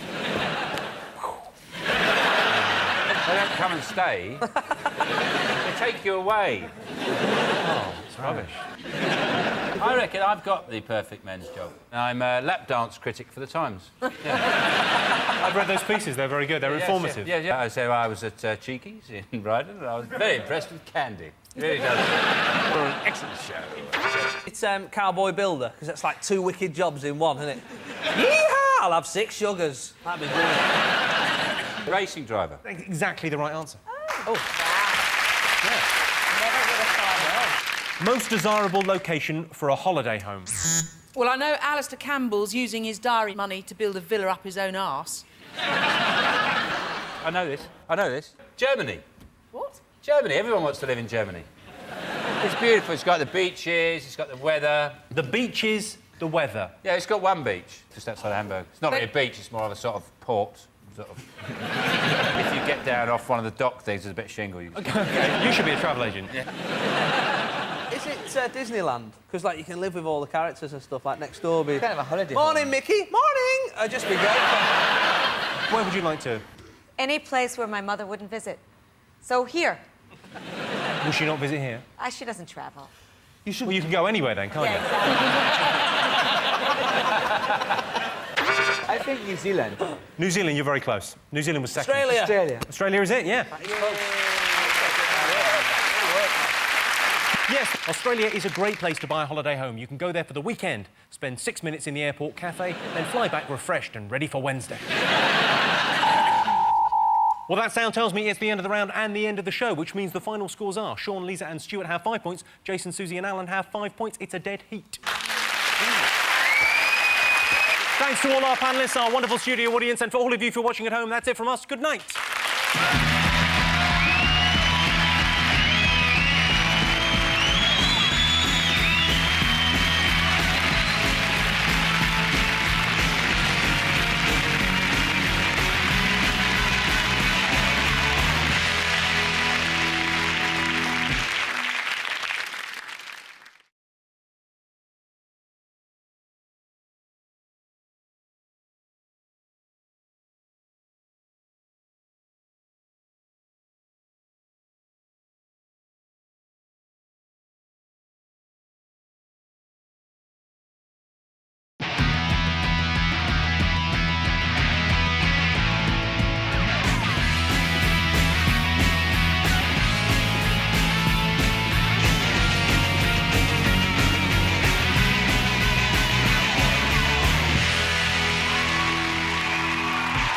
Tonight on 8 out of 10 Cats, he's no lady, David Walliams. Pop-cultured Alex Zane. And their team captain, Jason Manford. And facing them tonight, smells like teen spirit, Peaches Geldof. In the thick of it, Chris Addison. And their team captain, Sean Locke. Now, welcome your host, Jimmy Carr!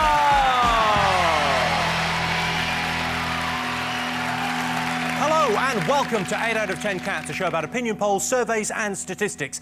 Did you know, for example, if you counted aloud for 24 hours a day, it would take you 31,688 years to reach a trillion? I'd say, leave it.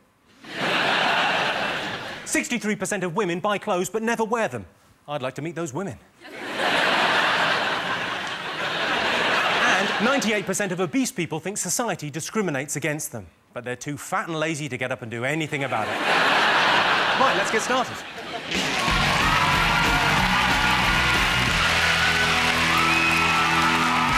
What are you talking about? That's the name of our first round, which this week has a special teenage theme. Today is the last day of term for most schools, so we've teamed up with a leading polling organisation and they've asked British teenagers what they've been discussing. It's our panellists' job to guess the top 5 most popular talking points for teenagers. Jason, David, Alex, what have teenagers been talking about? I imagine... exam results. Exam results. Are exams getting easier for these young people? This is an issue. In geography tests now, you're allowed to take in a sat-nav. They need to modernise stuff, that's the problem. Like, look at maths. I do maths, it's always like, Sally's got 3 apples in a basket and all that. You know, they need to make it so it speaks to kids, you know what I mean? So it's like, Jono's got £10 worth of credit left. He needs to download 15 ringtones at 80p each, but he needs to save 40p to One Belly's bitch. You know what I mean? Our maths book at school was Scottish maths and practice. They never seemed very Scottish. There was no, if I stab 2 gadgets, I say, how long will it take the fucker to bleed to death? Jimmy, can I say we've got a teenager with us tonight? Well, I'm moisturising. No. Oh. Have you just done your exams? I did, and I failed tragically, I think. So have you just done them and now you're waiting for the results? Yeah, I am. It's sort of like being in sort of a horrible purgatorial state. It's like Guantanamo Bay, I imagine. It really is. Do you think if you fail, you'll be like working in Asda? Just something like that? I think I would be in Summerfield, Really? which is my favourite of the chains, actually. Well, have you been to Lidl? Lidl is a bargain. Never been to Lidl. Never actually even heard of Lidl. It's Eastern European. Is it? Yeah. Oh. Nobody knows quite who runs it or where they get the stuff from. But it's cheap. So what do you think you're going to get? Judging by last year, I got a U in politics. That means unmarkable.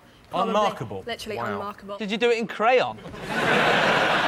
When I was at school, all the boys used to go and snog and grope Julie Miller in the art closet. And, you know, they don't make teachers like Mrs Miller anymore. They had strange qualifications in my day. They had this one called a CSE, which basically meant it's like having a sticker saying, I've done some maths. Well, I would say, Jimmy, British teenagers do very well in pregnancy tests. You would know a lot about that, David, wouldn't you? There is this... Oh, you bitch! Well, let's see if teenagers have been talking about exam worries. Yes, teenagers are talking about their exam results. Of course, these days it's getting more and more easier to do a pass in English. And ting. Sean, Peaches, Chris, what else have teenagers been talking about? Sure, Peaches and Chris. That sounds great, like we're in a sort of teen band. Tell you what, if you were in a teen band, you were definitely the musically talented one, Sean. I was going to say Big Brother. My favourites are Sam and Amanda, the twins. The second one that went in, when you've never seen anything like me before, apart from your identical twin, who just went in. Would you, though? Would I? I don't like the idea of disappointing 2 women at the same time. Carol? Carol works as a I think, some sort of... Gargoyle. What I do find is it's great when you get all those characters together, isn't it? You know, it's just a house full of... You know when people say, like, you've got to meet my mate, he's a right character, and they've just got loads of them in the house. It's like there's this sort of national dyslexia where the word character has replaced the word arsehole. And now they go, yeah, my mate, he's a right Well, he's an arsehole. You know, Tracy, she entered the house looking like Bagpuss. And gradually, her hair is a normal colour hair's come out. It's gone a little bit white and a little bit crazy. She's every time she opens her mouth now, I just want her to go, Marty, where we're going, we don't need roads.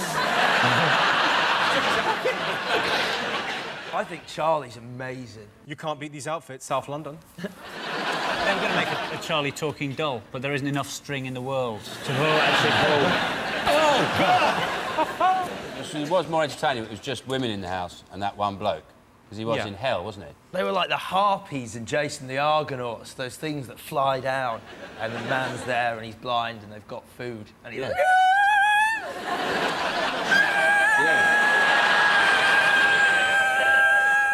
Jason, I think Alex has got a puncture. Right. Well, let's have a look and see whether teenagers are talking about Big Brother. Yes, they are. Yes, it would appear teenagers are loving the Big Brother. You know when they swear on Big Brother in the house and they play the Sound of Birdsong? I've got so used to that when Springwatch is on, I think the badgers are calling Bill Oddie a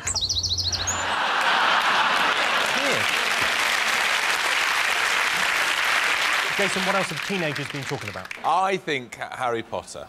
Yeah. Because there's a new film out and there's a book coming out as well. Of course, the Harry Potter book comes out tonight at midnight. I was doing a gig up in Edinburgh last year and there was a kid on the front row about 8 and so I sort of made sure I wasn't swearing and doing anything particularly rude. And I looked, about 25 minutes in, I noticed he had something under his chair and he sat on the front row. I said, "What's that under your chair, mate?" And he pulled it out and it was the Harry Potter book. And I said, "What's that for?" And he went, "Just in case you were shit." Apparently in the book, in the new book, two characters are going to die and bookies are taking bets on if one of them's going to be Harry Potter. Now, I've been to the bookies. Never once has the bloke in front of me been doing a spread bet on Quidditch.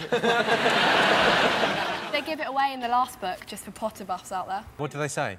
Well, basically, there's a prophecy which says that Harry and... Well, no, if it's a prophecy, you've got to say it in, "There's a prophecy." Like you're a blind old man. "There was a prophecy." Anyway, there's a prophecy that Don't says... do it in the proper voice. Can I sort of whisper it? Yeah. There was a prophecy that said that if Harry faces Voldemort, both of them must die. The prophecy. The thing is, what does Harry Potter die? And I'd like the fact that if all there's 7 books, at the end he dies the last page just he's got something like a peanut allergy.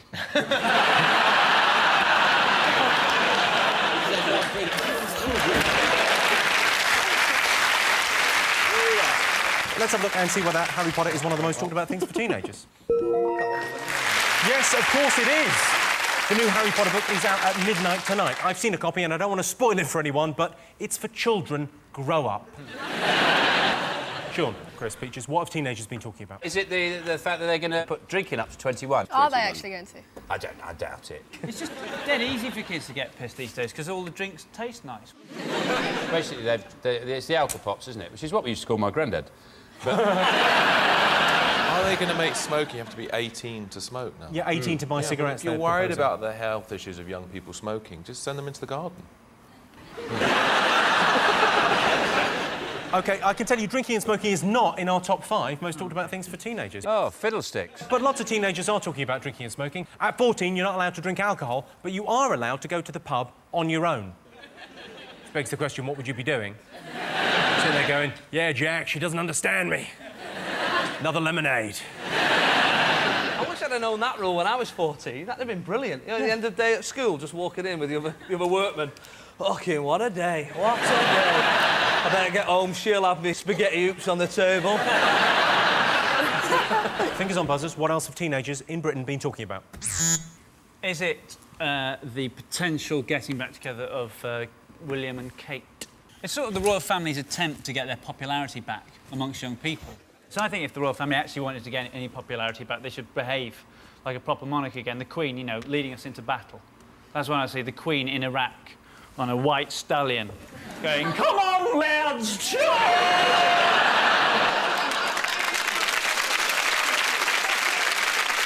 Wasn't there something about Kate's mother using the word... She was running Buckingham Palace and she used the word toilet instead of lavatory when she said she was going for a dump.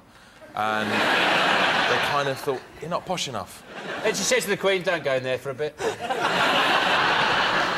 Apparently Woolworths are designing a Will and Kate pick and mix set. I thought that pick and mix reminds me of the royal family in that you never realise how expensive it is until you see it and you go, "Fucking hell! I'm putting Prince Philip back, you can fuck off." This is the mug that the Woolies have designed. They've got all the stuff ready in case they get engaged. He looks like he's wearing lipstick. You're wearing eyeliner, you big puff. It's not eyeliner, it's guy-liner. I'm hardly wearing any makeup. You're wearing quite a lot. You've got quite a lot of eyeliner on as well. Fuck you.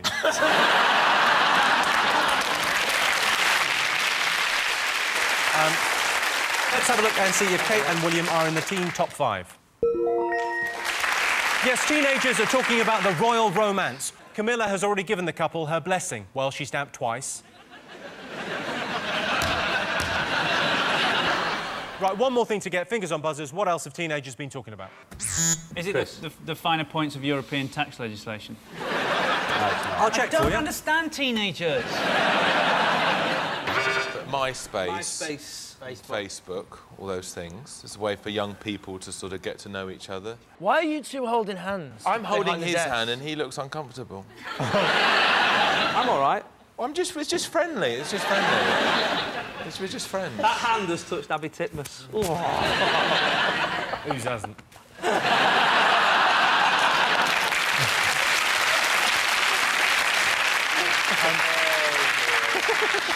But that's the nice thing about MySpace, is that people are asked to be your friends and then you can either accept or deny them. It's that brutal. You just deny them. It's fantastic if you could do that in real life. If people just came up to you at a party, having quite a nice conversation with somebody else, just tried to strike up a conversation with you, deny!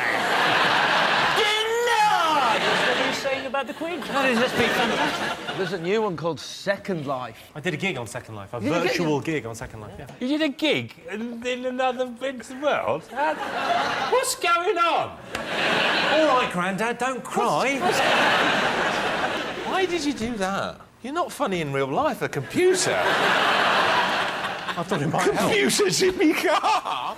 Even shitter than the real thing. Because at least people laugh at your ugly face. You take that away. Don't go, you hate him.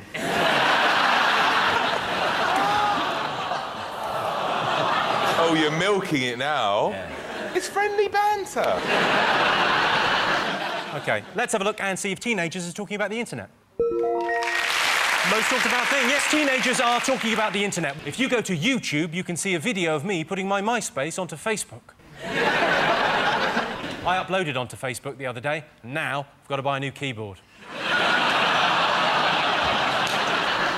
Right, well, at the end of that round, I can tell you that Sean's team have 2 points, Jason's team have 3 points. Our next round is called Pick of the Polls. Our teams choose a picture and then have to answer a question based on a related survey or statistic. Sean? The dinner lady. You've chosen the dinner lady. It's a poll with a whole question. 42% of children think dinner ladies what? Piss in the dinner. Piss in the dinner? We had dinner men, I always thought they wanked in it. Oh, hey, pissing I really did. I really did. I watched a programme about like Indian restaurants. They all wank into it if they don't like you. What documentary where they showed Indian men wanking into curries? They did it. Here they are, wanking into the chicken korma. Quite salty, yes. 42% of children think dinner ladies what? They think they've got some kind of special powers. You're on the right lines. They think it's sort of to do with technology. They think they're robots. That's the right answer. Yes, 42% of children think that dinner ladies will be replaced by robots by the year 2020. The dinner ladies at my school were actually very nice, but there was one wine waiter who was a bloody idiot. Jason, Alex, David, what do you want to go for? I'm very drawn to this old lady. OK, this picture represents grandmothers, and it's a poll with a whole question. 7% of grandmothers have recently what? Gotten up early and then fallen asleep on the couch like they do every fucking day. Sellotaped a pound coin to a birthday card. And then inside written, there you are, buy yourself a CD. I've recently knocked someone over on one of those motorised carts. There's a whole pimp my thing culture going on with grannies now. Like, they're all paid, they're getting go faster stripes on them. Those aren't go faster stripes, they're varicose veins. It involves water. Water skied. Swum. Swum, you're devilishly close. It's a special type of swimming. Drown! 7% of drown! That's a special type of swimming. A type of swimming. A type of swimming. But what a swimming move. Do you mean a stroke? Had a float. Had a float. Can you please stop getting... You're getting so annoyed. What is it? What is it? What is the answer? What is it? Tell us, tell us, tell us, tell us, tell us, tell us, tell us, tell us the answer! What is it? I've gone skinny dipping, yes. Yes, that's the answer. Yes, 7% of grandmothers have recently been skinny dipping. No one gets a point. I still want the point. I don't know if you noticed, but David Williams just cheated. So at the end of that round, Sean, Peaches and Chris have 3 points. Jason, David and Alex have 3 points. Neck and neck. Join me after the break when we'll be finding out what makes women cry. Welcome back to 8 out of 10 Cats. The next round is Believe It or Not. In this round, I give the panellists a simple statement. All they have to do is decide whether they think it's true or false. Let's have a look at a clip to illustrate your statistic. This is a Hungarian music video that might just change your mind about war. Check this. I hope my black brothers feel the same like me. Dre, Snoop, Puff, L, Tupac Shakur, rest in peace. He was the best. My respect. G, come on. Sometimes people make a war, don't know what it's for. Business. Say you start the war. G, come on, once again. I hate terrorists, and I understand you. September 11, I never forget you. Rest in peace. Catch the bad man, stop your plan, be led and temper. Come on, stop the war, that's right. Sometimes people fight the war, don't know what it's for. Say you stop the war. That's right. Come on.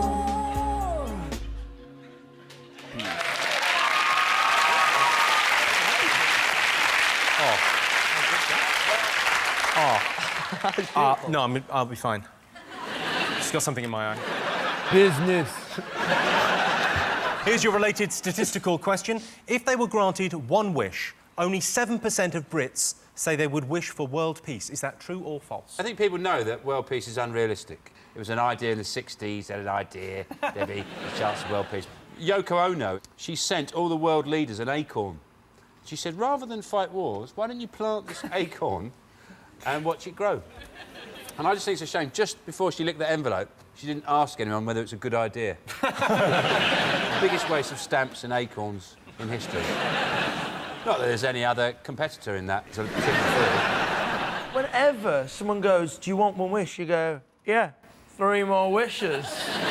It's the classic thing, that's how you outwit the genie. There is a rule where you go, you can't wish for any more wishes. It's like an ombudsman of genies. And you go, you can't do that, you can't do that. And like, for example, who do you complain to when you say, oh, I wish for a knob that can touch the floor and he takes your legs away. You know what I mean? The genie ombudsman, that's where you go. Peaches, what would you wish for? Unlimited amounts of money. What do you wish for, David? I'd like to meet Mr. Kipling. Befriend him. Because is he real or not? There must have been a Mr. Kipling at some point. Actually, can I change my wish and say I'd like to meet the banker from Deal or No Deal? No, you can't. You've already had it now. Can't change it. Can't change it. You're stuck with unlimited money. Yeah. Most of the people who believe in world peace get assassinated. Martin Luther King, Gandhi, Elvis. Bono. Yeah. Go on, so you're saying it's... True.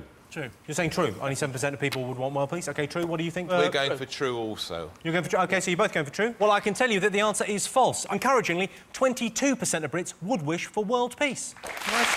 It's a nice thing. I think we should put aside our differences and concentrate on what we all have in common. We all love to fight. So at the end of that round, it's 3 points for Sean's team and 3 points for Jason's team. And the winner is the name of our final round.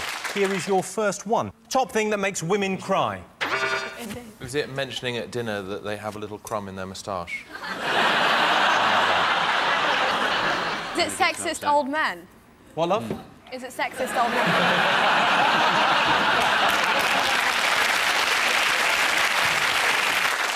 Is it coming home to find you dressed in their wedding dress with makeup on? It's interesting that, though, isn't it? If a woman comes home and catches a man wearing her clothes, they have to have, like, counselling and meeting. Woman's wearing your clothes, it's fine. It's a laugh. I know. Equal clothing rights is what we need, isn't it, Sean? So we can dress the way that we want. Yeah. Society doesn't judge us. Yeah. Give us a clue, Jimmy Carr. Oh, well, yeah, it's something that Kate Moss has just gone through. A gram. Oh, splitting up. That's the right answer, yeah. Yes, the top thing that makes women cry is a relationship breakup. David Williams has got breaking up down to a fine art. These days, he can do it in about 10 minutes, and that includes meeting them and fucking them. It's adorable. No, I don't. No, you don't. You've got me all wrong. I'm gay. Finally. Next question. Most desirable talent.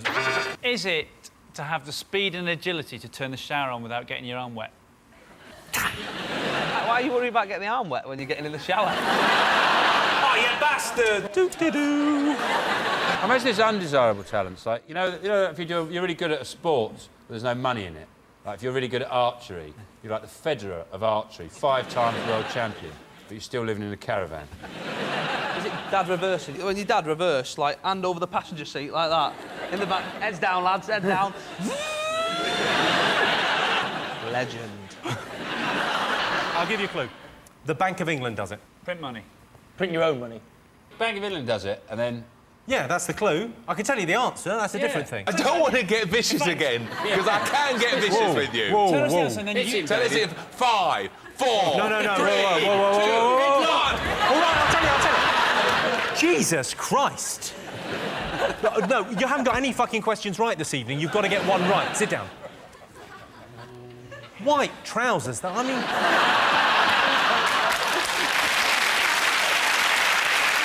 OK, so it's something that the Bank of England does. What does the Bank of England do? Prints money. It doesn't just print it. Another way of saying that. The ability to... Is it make money? Yes, it is, Chris.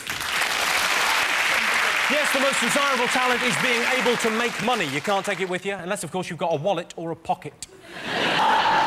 Well, that sound tells me it's the end of the round and the end of the show, which means the final scores are Sean, Peaches and Chris have 4 points, Jason, David and Alex have 4 points. It's a dead heat.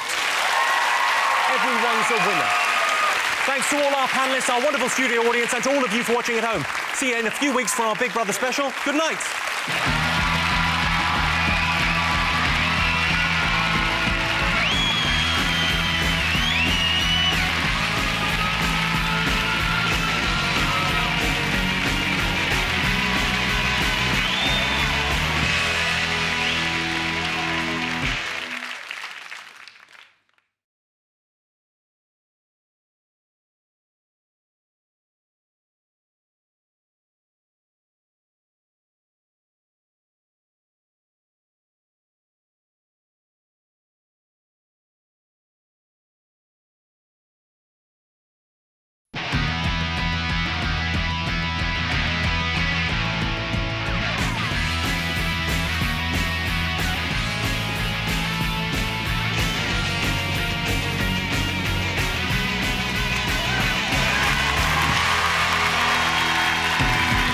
It's 10 o'clock on the 8 out of 10 Cats Big Brother special. Joining the show tonight, Big Brother's biggest mouth, Charlie. School's out, it's Danny Wallace. And their big brother, Jason Manford. And facing them tonight, Greek god Jerry. It's not Gavin, it's not Stacey, it's James Corden. And their big brother, Sean Locke. The extra special guests, Tracy, Shabnam, Billy, Eugene, Leah and Nikki. And here's your host, Jimmy Carr.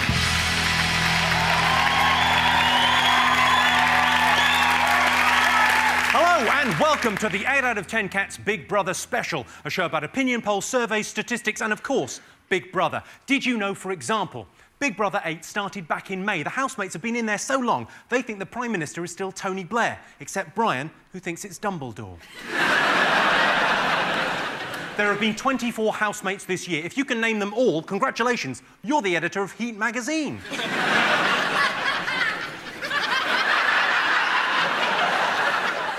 Sadly, Shanessa couldn't be on the show this evening because we didn't ask her. I don't like to think of there being winners and losers in the Big Brother house. To me, they're all losers.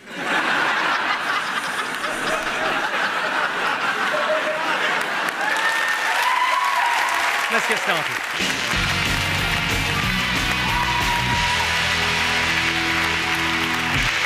What are you talking about? That's the name of our first round. We've teamed up with a leading polling organisation and they've asked the British nation what stories they found the most memorable in this year's Big Brother. We're looking for the top 3 most popular Big Brother talking points. Jason's team.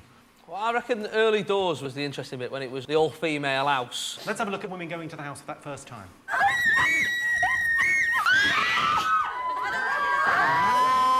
What is going on here? Is no one noticing something? There's no guys coming. Yeah, we'll just become lesbians and have a good time and all the guys will be after us after. Yeah, I'm glad you're up for it here. I like Laura there, Laura in the house there. Everyone described her as bubbly. That's just because she eats too many arrows.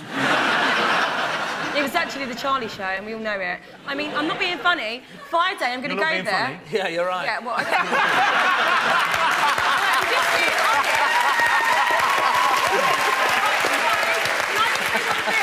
Friday night, I'm probably going to go back on that stage for the big grand finale, you know, and stuff like that. And it's going to be like, boo, when I go on. And I'm going to blow them all kisses. And do you know what I'm going to say? I'm not being funny, right? Oh, God, I've said it again, ain't I? Literally, you haven't got anywhere near a punchline. You've been talking for quite a while. Yeah. Try and punch up a little bit. I lost a bit of... I'm not being funny. Everyone was entertained, but... Sorry, I'm not... Don't worry about not being funny. We'll just edit that out, but... James, any thoughts on the all-female house? It didn't work out the way I wanted it to, I've got to be honest.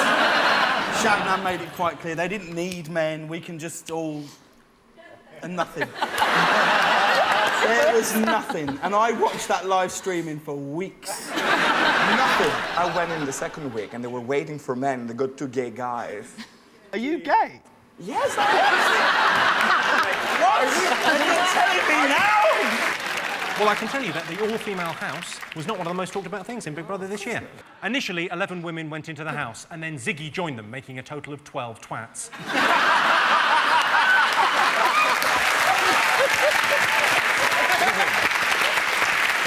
OK, Sean, most talked about thing in Big Brother this year. What do you think? Oh, where do I start? So many great moments. Anything you want to particularly choose? Brian's brain. Don't you think Brian's brain is the big thing? Everybody's speculating if Brian did know or did not know Shakespeare. I have to admit, he did not have any clue who Shakespeare is. Can I just confirm that Shakespeare and Shakespeare, they're very different things. Shakespeare is what I have in my pants. Yeah. Shakespeare's a writer. It's a different thing. I've got a clip that will demonstrate this. Which one of the following is not a play by William Shakespeare? What? Romeo and Juliet, or Babe, it's a movie. Pig in the City? I love Babe, Pig in the City. Well, I don't even know this geezer is he's supposed to have directed and written all these things. And if he wrote Romeo and Juliet, that's supposed to be like a proper, like, arty-farty film with, like, Leonardo DiCaprio in, and they all speak like they're pissed and stuff. Brian, can you confirm your final answer? Yeah, Babe, Pig in the City, you want to vote that, Isn't the thing about these people being stupid, it's like a competition every year, somebody get thicker and thicker. I mean, next year there will literally be someone going, oh! They give them an ice cream, they go, oh! No, that's this year. That is Brian. Let's have a look and see if Brian is up there. Yes, this year, little did Brian know. That's it. He knew very little. He's not the sharpest tool in the box. In fact, he's not even as sharp as the box. Brian is a data entry clerk from Basildon, so if you live in Basildon and you've been getting someone else's post, you now know why. OK, fingers on buzzers. What else were people talking about? Oh, is this when I say who we think we're next talking about? Yeah. Yes. So what do you think people have been talking about in the Big Brother house this year? Oh, I like to say me, probably, but I'm not going to say me. No, I better not, because I don't want to be... Well, I probably will be. You don't want to be egotistic. You don't want to big up yourself. No, Charlie, say you. If you think it's all about you, say, girl. I'm not being funny, Charlie, but you are South London it girl. No one can even touch you. Look at your outfit. I can't even compete. What have I got on? Oh, my God. Nothing. It's just like a suit. I can't even compete with that. Babe, I love that suit. Anyway, guys, back to me, right? Yeah, what would they be saying about you, though? What do you think people were saying about Bring you? her back in, the most argumentative, most talented, and most... What the hell? Everything. Should we have a look at Charlie in action? Yeah.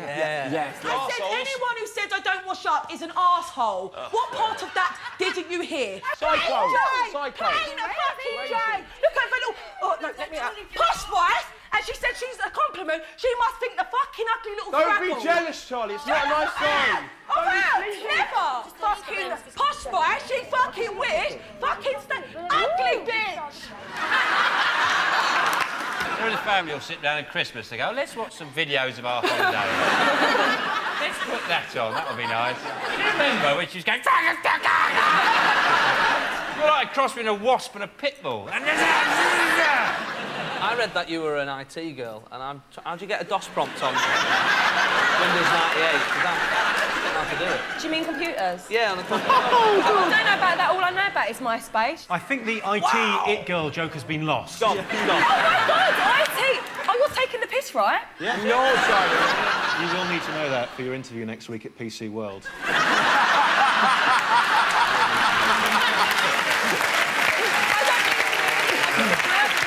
Well, let's have a look and see if Charlie's up there. Yes, indeed, the most talked about thing this year.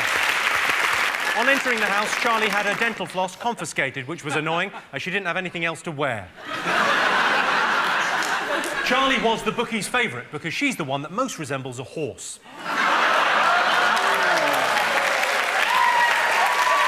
A beautiful horse. Yeah, Black Widow or something like that. Black Beauty, I think, would be the one you'd go for. OK, what else have people been talking about in Big Brother this year? Ziggy and Chanel. I imagine that was quite a big talking point. Chanel and Ziggy. Shanarsole is the term. Should we have a look at some of the best bits of Chanel and Ziggy? Let's have a look. The reason why I want to fucking leave is because of you, you fucking wanker. So that's my problem. Treat me like fucking bollocks. How have I treated you like shit? You fucking stood How have me. I treated you like treat me like fucking shit. I haven't. I haven't. I need to go. I asked yesterday. I fucking did before. I think I've made quite a few mistakes on here. I think I made a lot of mistakes. Yeah, and one of my biggest ones was fucking you. That was the case for domestic abuse. Are you still planning on stealing Ziggy? That's what I heard. I don't think so. Ziggy has lovely highlights, and to defend him, because on every newspaper they talk about his size, he's actually quite a good average size. When you say all the newspapers have been talking about his size, the FT barely mentioned it. Really? He's got a face like he's had a look inside a Hoover, and it's come on, like at the wrong point. That's what he looks like. Tracy, you didn't think the relationship was for real, did you? Do you think it is now? No, it's proper wrong. It's proper wrong. Done her head in. She's 19. Done her head in. Did you see her go back into the house? Was she delivering pizzas already? She's not thick, you know. You've got them girls that are dead innocent and they don't know much about boys and stuff. She's had plenty of relationships. She knows what she's doing. Can I just clarify? Are you being funny there? Right, you're not being funny. I can't wait to buy all like the tea towels with. I'm not being funny, right? Mugs and stuff like that. Oh, actually, I'm getting a doll made, and it goes, I'm a South East London it girl. I'm not being funny, right? I'm loving it. They're doing a doll of you. Yeah. Just one. No, there's And then they're going to burn it. Is it more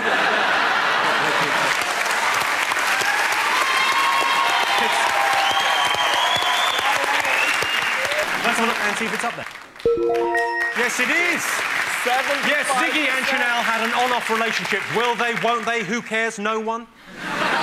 Chanel couldn't be here tonight because she wouldn't be in the same room as Charlie, unlike most celebrities who love Charlie. Excuse me, I'm not being funny, but since I've been out... You're not being funny. Sorry, can I just...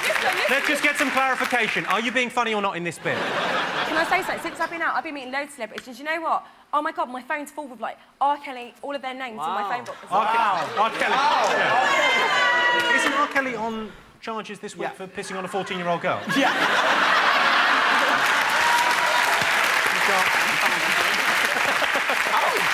At the end of that round, Jason's team have 1 point, Sean's team have 2 points. Exciting. The next round is called the poll with a hole. Each statistic is missing one salient piece of information. It's up to our panellists to fill in the gaps. Sean, James and Jerry, you're to go first. 13% of viewers would like to see Big Brother impose a ban on what? Cameras. They're just all in there. They think they're being filmed and they're not.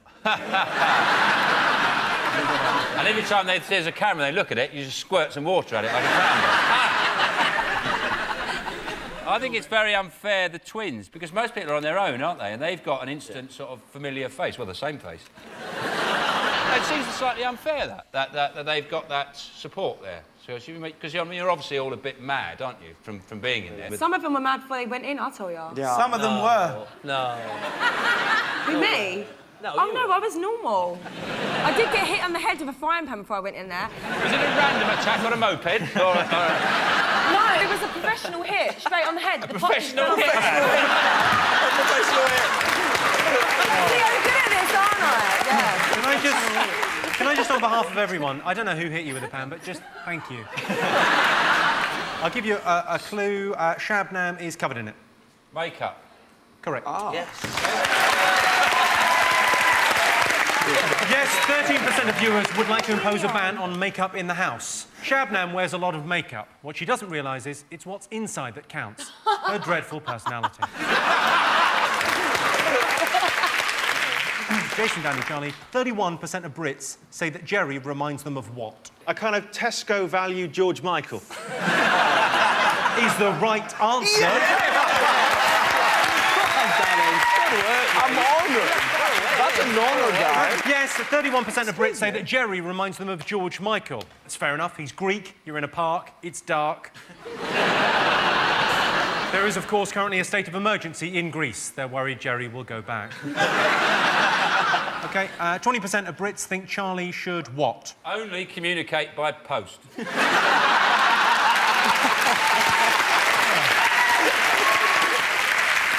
Tell more Kieran Richardson stories. There's not enough of them. Yeah, I agree, baby. I want to know more about the Manchester United number 33. That's what I want to know about. Is he single? Me. Oh, actually, I'm going on a date. Sorry, I forgot. Oh, right, damn. Shit. Who are you going on a date with?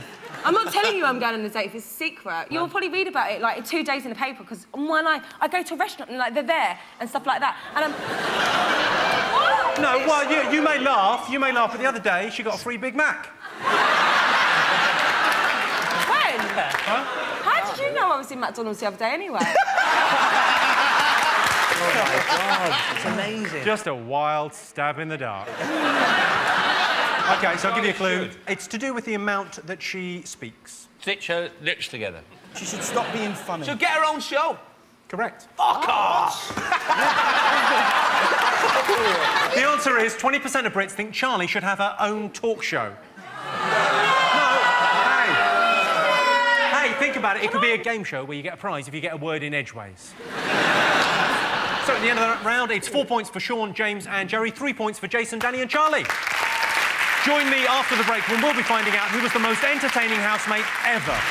Welcome back to 8 out of 10 Cats. Our next round is Face Off. We've got 6 well-known Big Brother contestants here in the studio. We asked the public which of these housemates would you most want to perform brain surgery on you? Eugene will be a brilliant brain surgeon. I have faith in you. Yeah, he won't be able to fix your brain, but he'll be able to make you tune into Magic FM. Why would anyone want brain surgery? I don't get it. Why would anyone want brain surgery? It's more that you need it than you want it. It's very rare vanity thing. Yeah. Very rare that anyone gets a cosmetic lobotomy. Although you may be the first. I think you could be significantly more attractive without the frontal lobe. How much does it cost to get that? How much does it cost? I'll pay for it. I'll tell you who's a real candidate for brain surgery. Let's have a look at him in action. Brian, say as many different words which have the same meaning as female. OK, female. Lady, woman, vagina, vagina person, breasts, legs, and tits, fanny, McHooties, McFitties, wound people who have wounds, and they have great big jalongas. Oogada boogada, oi, oi,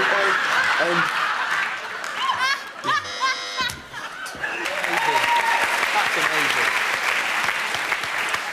Can I just apologise to any vaginas that were watching and are offended by that? I didn't mean any respect to you or your oogity-boogities. You might be a womb person, you might be watching that thinking it's misogynistic, but, you know, you're probably a McFitty, so don't worry about it. I love the womb people. It just sounds like the cheapest Doctor Who baddies ever. Which of those do you want doing brain surgery on you? Eugene looks like he might collect brains. And also the skins of ex-girlfriends. He's never had a girlfriend. It's got to be Eugene, surely. You're going Eugene, okay? Sure. Yeah, Eugene. Okay, you're going Eugene. Who do you want to go? Got to go Eugene. There's no one else. I can tell you that the housemate you would most want to perform brain surgery on you is indeed Eugene. What kind of a state is the NHS in when Eugene is performing brain surgery? Is John Tickle not available? We asked the public which one of these housemates would make the best pub landlord. Who do you think? Tracy. Pint of beer, have it. Sketchy. Pint of cider, have it. What's the food like? Sketchy. I could see Billy behind the bar in about a month. Which of these housemates would make the best pub landlord? I think any of them, as long as we can get Kinga to bottle up. That'd be a bit of a laugh, wouldn't it? You're going to go with... Leah. You're going to go Leah? Yes. Tracy. Yeah, oh, I'm the captain here. Whoa. Sorry. I think Tracy. I can tell you the answer is Leah. Yeah. There are two enormous reasons why I'd go to Leah's pub. Good food, great atmosphere. That's right, she's named her tits. Which of these housemates' diaries you would most like to read? Who do you think got the most votes? I don't think anyone's diary I'd like to read. I'd rather actually lose my glasses.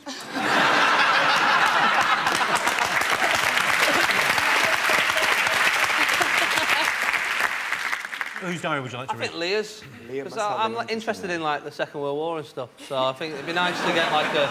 First World War. First.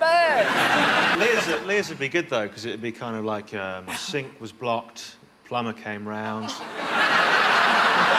negligee fell open, with some soft guitar music. I fainted. 2 ambulance men came round. Jason, what do you think? What are you going to go for? Which housemate's diary would you most like to read? You know a good autobiography when it's got a good title like Columbo, Peter Fawkes, is called Just One More Thing, which is genius, right? Yeah. So Nikki should just be called Who Is She? And it'd be more of a colouring book than an actual autobiography, wouldn't it? You're going to go for Nikki then, are you? Yeah, because Leah's I've read in Deirdre's photo casebook, so... OK, so who are you going to go for? Whose diary do you think? What do you want to go for? I don't know. Well, I'd have said Nikki too, but I imagine that's the answer. You think Nikki? Yeah. The housemate whose diary the public would most like to read is Nikki. Points for both teams.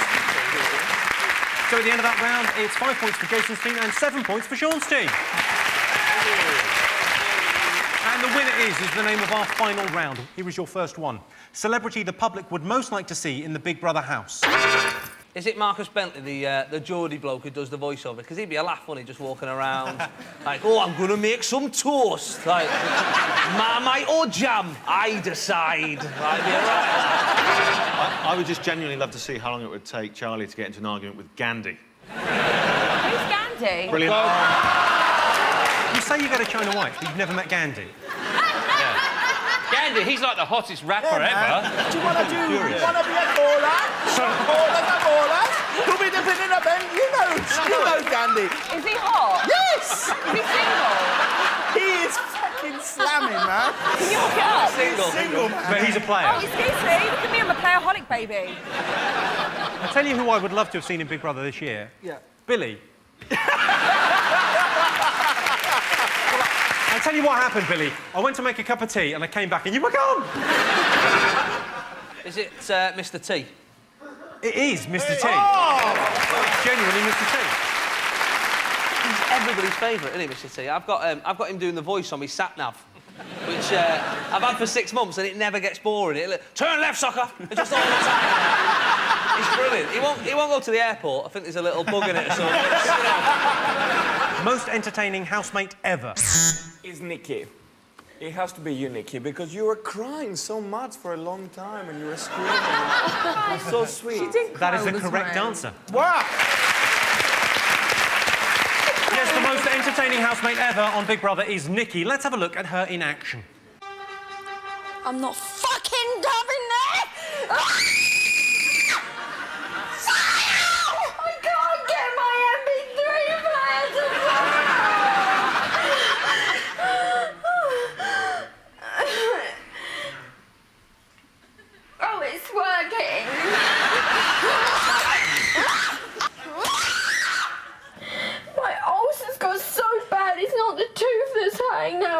unnatural ulcer. It's there, where my tooth is going down and made a hole in my cheek. Who is she? Who is she? Who is she? That's you.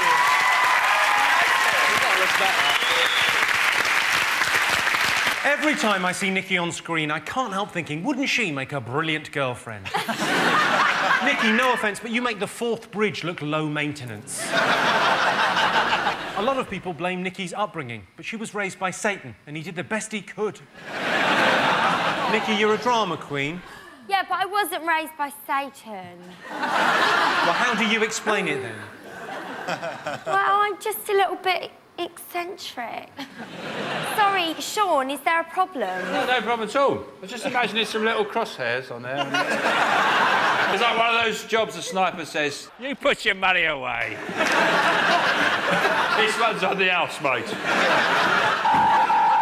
Well, that sound tells me that it's the end of the round and the end of the show, which means the final scores are Jason's team have 6 points, Sean's team are the winners with 8 points. Well done.